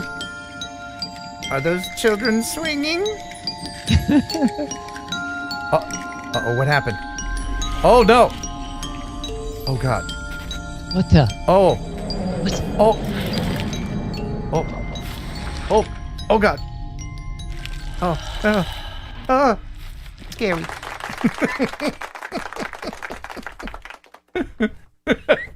You all right, bud? You all right? Man, that was spooky. Spooky. Thank you, El Smeghead, for sending that in. Thanks, Smeggy. Staggy Schmeggy, Uncle Schmeggy. And now let's head to a wind farm. Jeff Udock sent this one in. All right. This is some wind turbines. You can call me stupid. Yes, you can call me sheep. This is in southwest Missouri. The wind turbines, he says, are 400 feet tall. The blades at their highest point reach up to 600 feet tall. You think that using her will get to me. And if you're right, then you're in trouble, D. 'Cause I won't break, no, I know I won't wait. You're in trouble, D.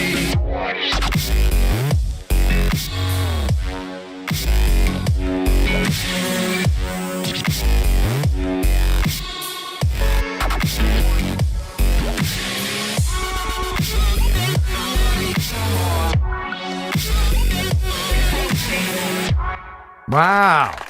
Love it. Love the music. Love the shots. I like the opening shot that was kind of old school footage that was really neat. Yeah, that was really neat. Thanks for sending that in. You know what? Before we get to the rest of the videos, yeah, I believe it's time for mail. Captain, incoming message. Mail call. Gather around, everyone. There's a letter in your mailbox. Time for mail call. It is time for mail call. And this was sent all the way from Sweden. This is from our buddy Lars. And he says, Flurgendy, flurgendy, slurgendy, glurg. I didn't know you spoke Swedish. Oh, you know I do. Fluently. Yeah, so this is from Lars in Sweden. And this is he wrote this on his ad film and media letterhead, which is really cool. He says, Ken, my dear friend from overseas, find enclosed a few packages of some delicious licorice from Sweden. Kelly, are you a licorice fan? What are those red things that are Twizzlers? like a form? I love Twizzlers. I could eat those all day. Oh, that's not licorice. Licorice is it black. Oh, no, I can't eat that. Yeah. I'm not a huge fan of licorice, but some of it I like. He says, I would love to tell a joke, but I'm a rather poor storyteller. However, I do have a limerick in the English language, so here we go. Yeah, I can't share that. Yeah. Now, he says, here's one in the Swedish language as well. Please, he says, try your very best to actually read it in Swedish. He says, if you just ignore the dots and circles over the vowels, us Swedes will probably get the meaning anyway. Okay. All right. So are you going to read this in a Swedish accent? What's about to happen here? I'm not going to I'm not going to do an accent. Okay. I'm just going to read. Oh, there's a lot of umlauts. Good Lord. Okay. Oh my God. Is that, by the way, is all that shit on your keyboard, like your computer keyboard? It's like an extra row of just umlauts and stuff. I mean, right. It's got to be, right? Because, I mean, we got like parentheses and where do you get that little circle thing over the, anyway. All right, I'm going to try this. I'm going to have to put my glasses down like an old man. Oh, dear. Should I even bother with this? No, he wanted me to. He sent me the candy. Okay, I'll do it. I'm obligated. Enlat man fran mangelungen hansat pa en set et sten bort I dungan. Och han skrek o jag do or with too many O's. Och jag förgar varfor. It's rhyming anyway. Det går ont for jag sitter papungan. Thank you. Thank you very much. P.S. Flurgen glurgen. All right. Oh, yeah. Okay, now I understand. Yo, sure, that ties it all together. But now, I did open this a couple days ago, and he did send non-licorice candy, and that's all gone. It's all gone. I ate it. I just sat here and it was gummy candy. So we got. Let me make the screen big so you can see this. This is. Why are they putting some Jungerval? Oh. De Jungle Va. It's licorice. Oh. Okay. Then we got a bunch of these licorice sticks of licorice. Then another bag of Haribo. Now I recognize that brand, but this is. Oh, that's big over here. Napar Lakritz. Oh, the old Napar Lakritz. Thank you. And then just a big old honking log of licorice. It's the kick stick, and then a whole bunch of flurgany glurg. And I thank you very much. Thanks for the glurg and the flurg. He knows I'm kidding. You know, sometimes it's all my American ears. You know, I say this all the time. I am jealous of Europeans who know more than one language. You know, because you can hear that. You can hear. I think they grow up with it. Kelly, if you had to learn another language right now, could you do it? No, me neither. I couldn't do it either. I took 2 years of Spanish in high school and can't speak a word of it. I took French. I can say un, deux, trois, quatre, cinq. That's it. That's all I got. Not sure what you said, but I bet it was dirty. It was so dirty. I counted to 5 in French. Yes, you did. Oh, I know how to say the S word in French. Say it. Hold on.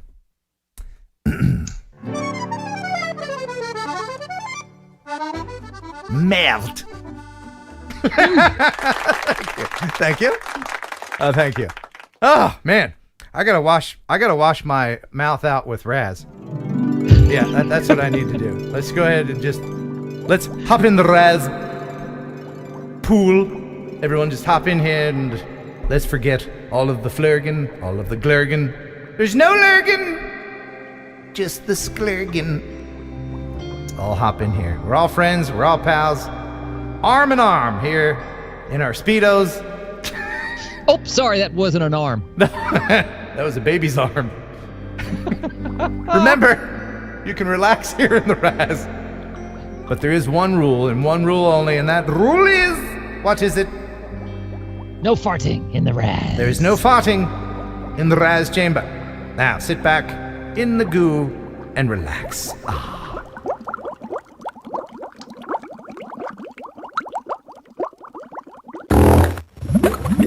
Mudball Creative? What the hell did I just say? No farting. Mudball Creative. He created his little mudball, didn't he? Oh, you and your mudballs. That's not mud. All right. Do you clean the Raz out each week, or does it pretty much stay the same? Never. It is by now, after 4 years of doing the show, it is a collective petri dish of everyone's DNA. It's lovely. It will either cure. Yeah, now you can get in. I've said before, you can get in there with open wounds, and that's fun, and it will seal those up. But you might grow a prehensile tail at this point, so we don't know. Now, I've got this very interesting video. This is really good, and I'm happy that this person sent it to me. Super interesting. Kelly, would you like to see a flaming Walmart? Yes, please. All right. This is from Brad Berry, and it's very interesting here. This is a Walmart that was on fire. He says, hey, Ken. Oh, my goodness. Shoplifters were caught in the Walmart, and they started 3 fires in the store. The worst one was at the toilet paper section, which was what was shown in the video here. I shot this for a local news station. How about that? Now, if that was my local Walmart, that would be in the automotive section, which is filled with fire extinguishers. Let's see. In front of the stores on the other side, that would be the grocery section at our Walmart. Oh, really? Yeah. Well, maybe it's that way here, too. But, wow. Thank you for sending that in. That was very, very interesting. Don't they have that's serious. Sprinkler systems in the Walmart? I don't know if we could put out something like that. I mean, that conflagrated pretty quickly. Okay.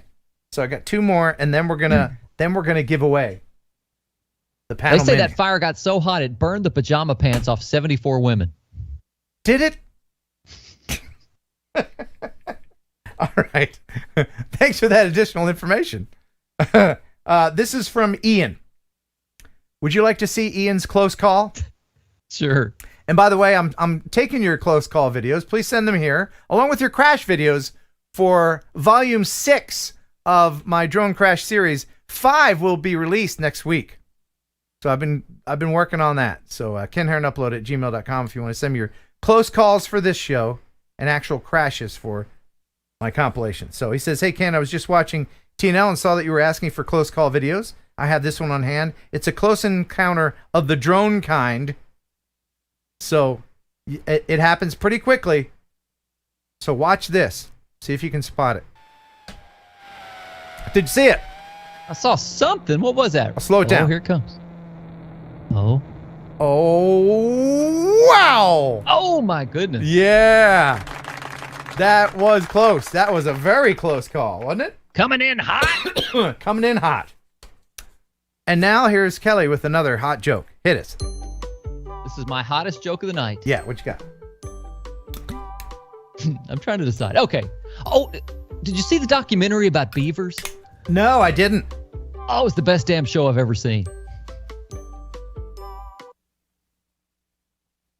Yeah. Okay, yeah. Okay. Yeah. I'll give you that one. That wasn't a bad word. That's not a no, bad word. no, that was good. Okay. So. You probably thought the punchline was going to be something much different.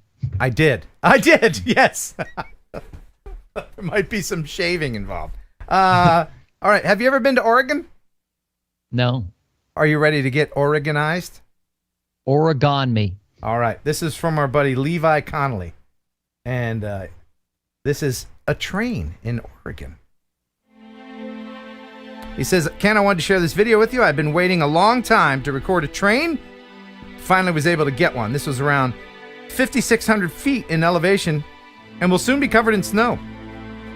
I hope to get a similar video then, and if I do, I will for sure share it with you as well. Thank you for all you do and have a good night. Music is from Epidemic Sound, not crap.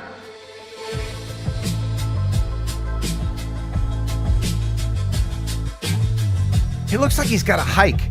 a long way to these locations. It's pretty remote. Yes or no, is it legal to fly over a moving train? Technically, no. But you're not going to hurt anything. It's still a great video. Yeah, if your drone can hurt a train, then then you're flying the wrong drone. Your drone's too big. But yeah, technically the railroad owns the little strips of property. That's their property.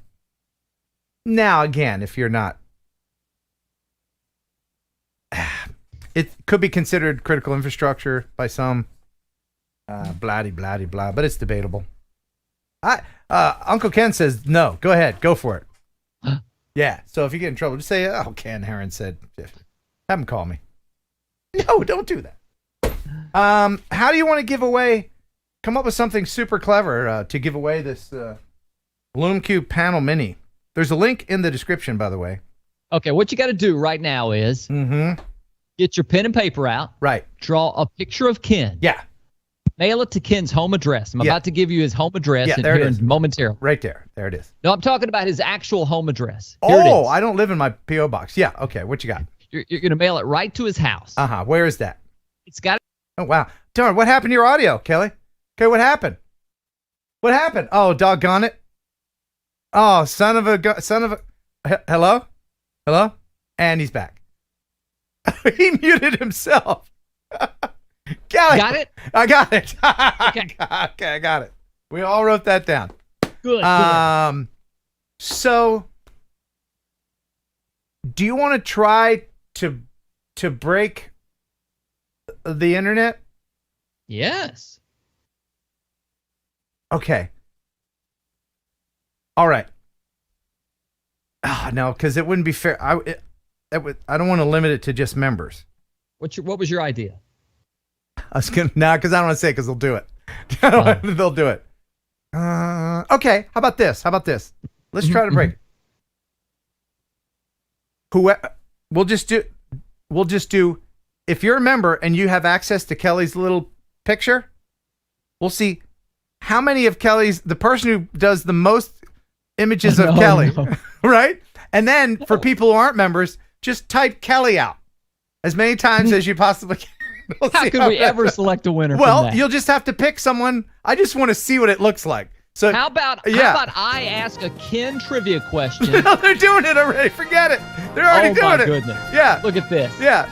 So just pick any. This is just totally random, but just for fun, let's see how many pictures of Kelly we can get going up there. Look at that. I'm gonna let it roll. Let it roll, baby.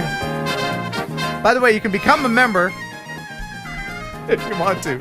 What, did you have a Ken trivia question? Oh, yes, I had a good one. Oh, you do? All right, I tell you what. We'll do this wacky thing right now where you just pick any random person who has either said Kelly or is loading us up with pictures.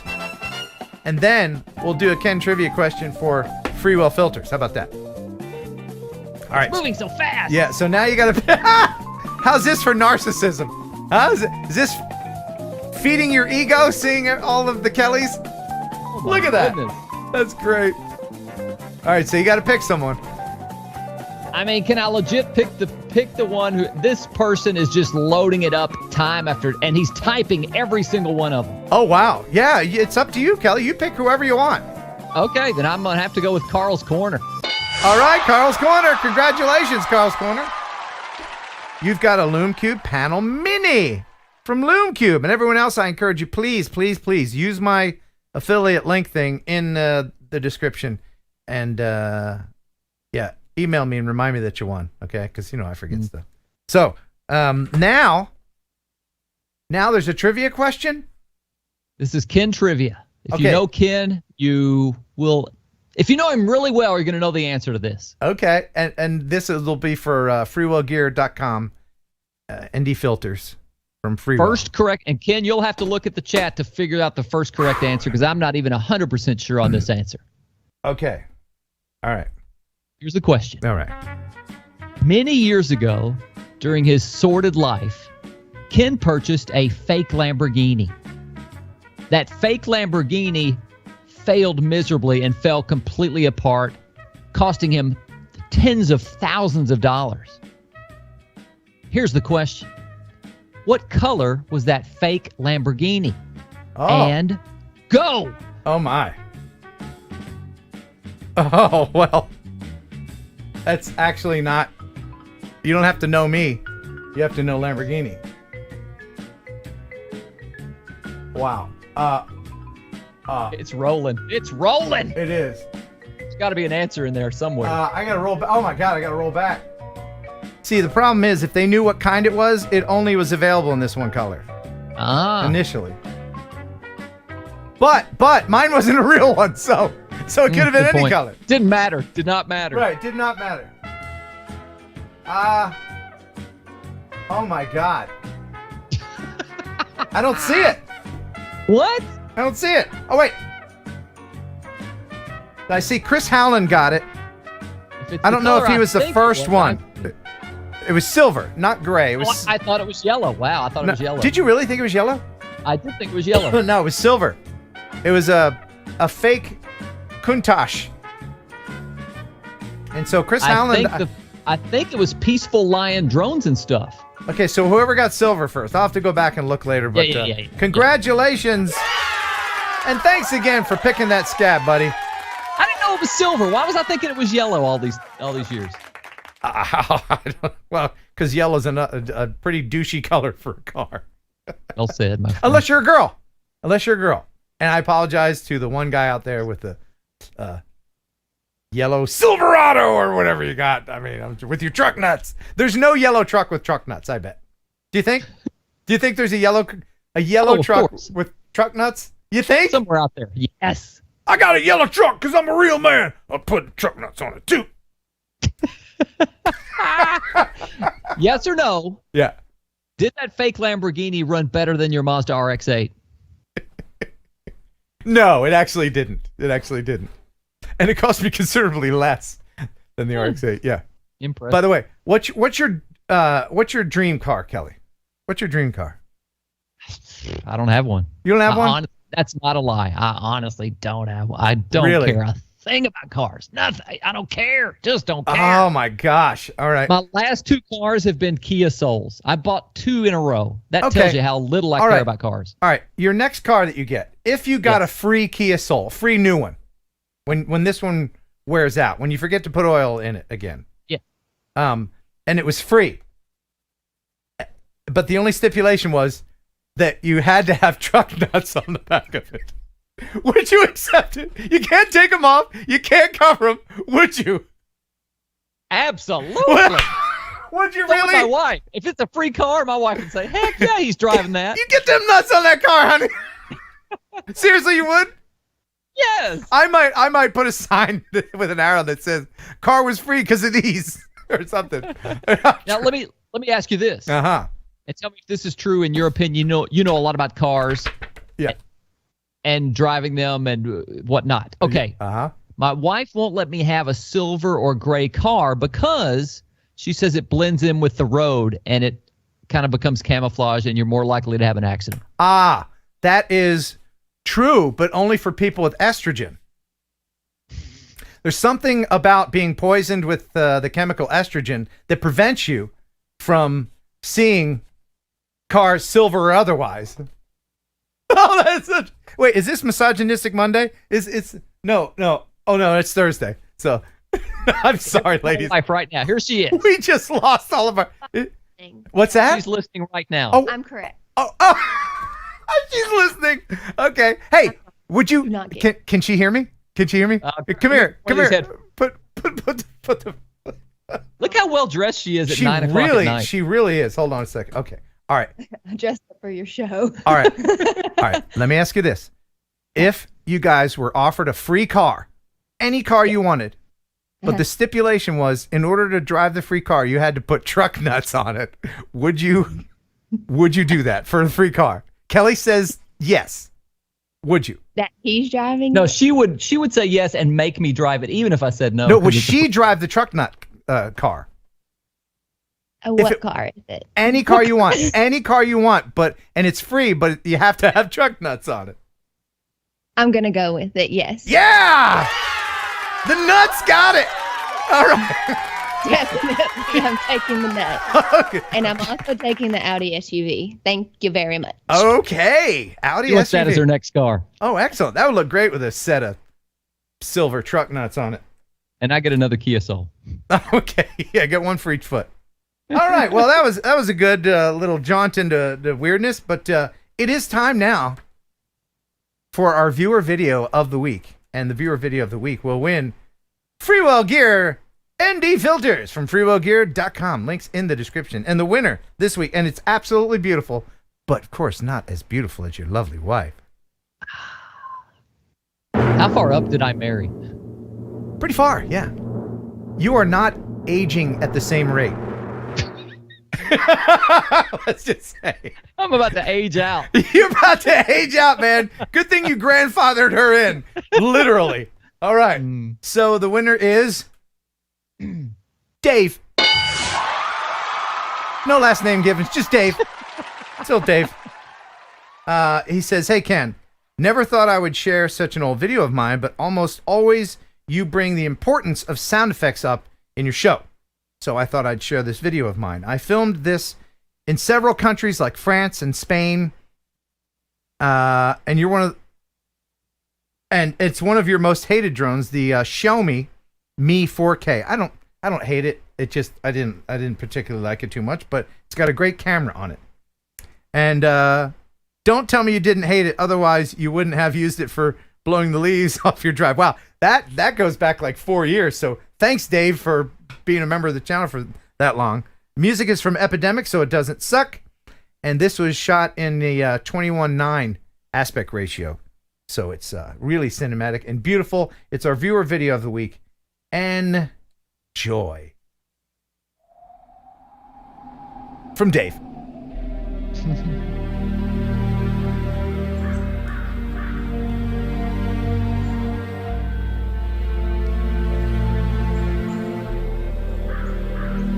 Look at that place. Beautiful. Wow. Location, location, location.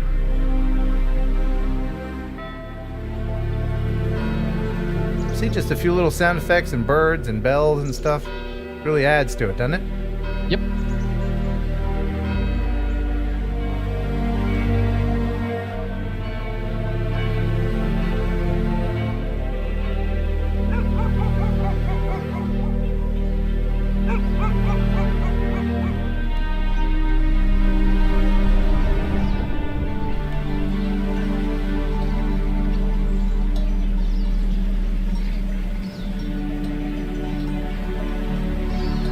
Very serene. Very majestic. This would be a great beginning trailer for a movie. You know? Yes. You're like, it was a love that spanned the ages. She was a girl from the city. He was just a country bumpkin. But they fell in love. One summer in 1947.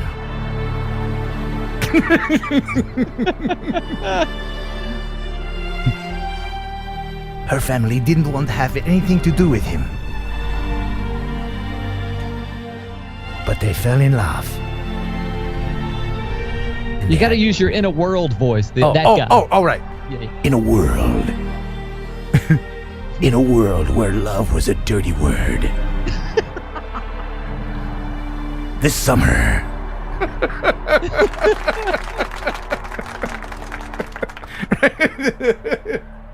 This time, it's personal.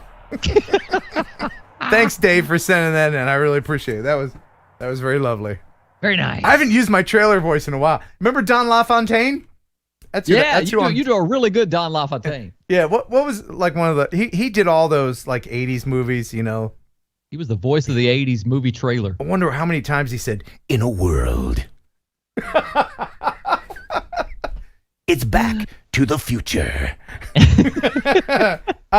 Speaking of leaf blowing, Dave just brought it up, and I guess it's just a coincidence, but I had this video from last week that I forgot to share, but it is funny. This is from Rob Patrick, and this is creative leaf blowing.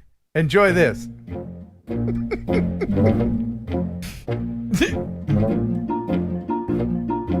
How about that? Nice. world where the leaves needed to be blown. You will be blown away this summer. Rob Patrick stars in Jazzy Man.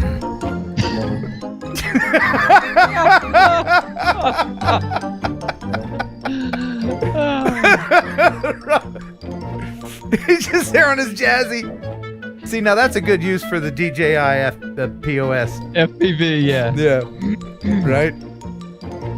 I think my car's parked in his driveway. This time, it's personal. Rob Patrick does all his stunts. Does his own stunt work. Awesome. Let's see if there's anything else I need to share. Kelly, is there anything else that you wanted to share before we part company? Last week, thanks to your viewers and everyone in the chat, my YouTube channel went over 2,000 subscribers. Oh, heck yeah, man. How many you got now? 2,050 some odd. Okay. Well, that's not enough. He needs more. I do need more. Tonight, by the end of the show, the next 4 minutes, I want to get to 3,000. Sharing the link right now and go 3,000. And go. And also, if you want to follow me on Instagram, you can do that.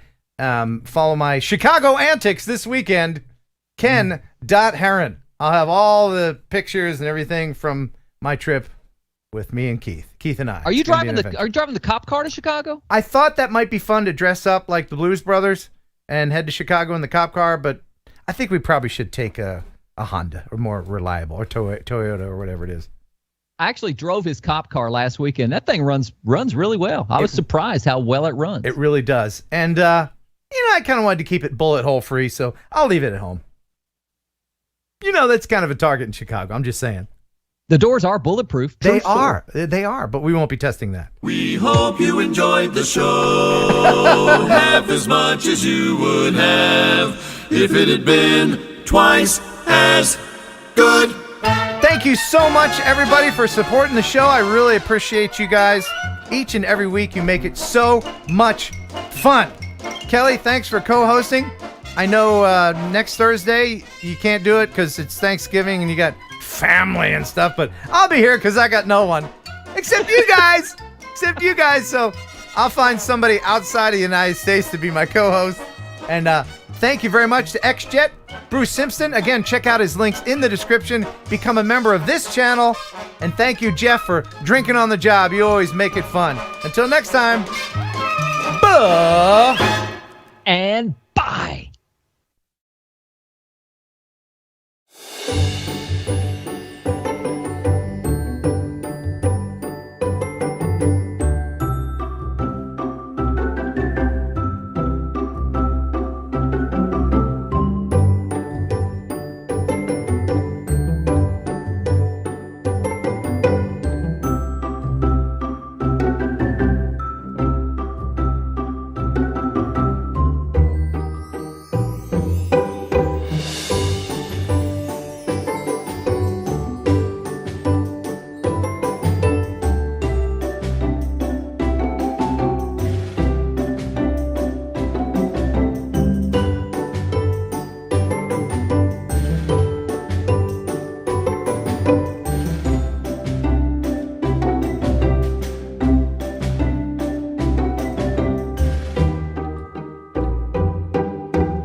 jerky, pigeon jerky, the killer like a processed meat. Enjoy pigeon jerky, and you'll give your family a treat. It's balanced nutrition, help them grow. And it's full of fiber to make them go. You'll enjoy pigeon jerky. Pigeon jerky, a tail like a processed meat. Yeah. That was so funny. You'll enjoy Thursday Night Live with Ken Heron and Kelly, Jeff and Ashley too. There'll be fun and quizzes and Kelly's misses. The bird is the word in the news. It's the #1 live stream, it's got pizzazz. There's only one rule, don't fart in the rats. If you think it's funny, super chat some money, 'cause TNL is here for you. Yeah!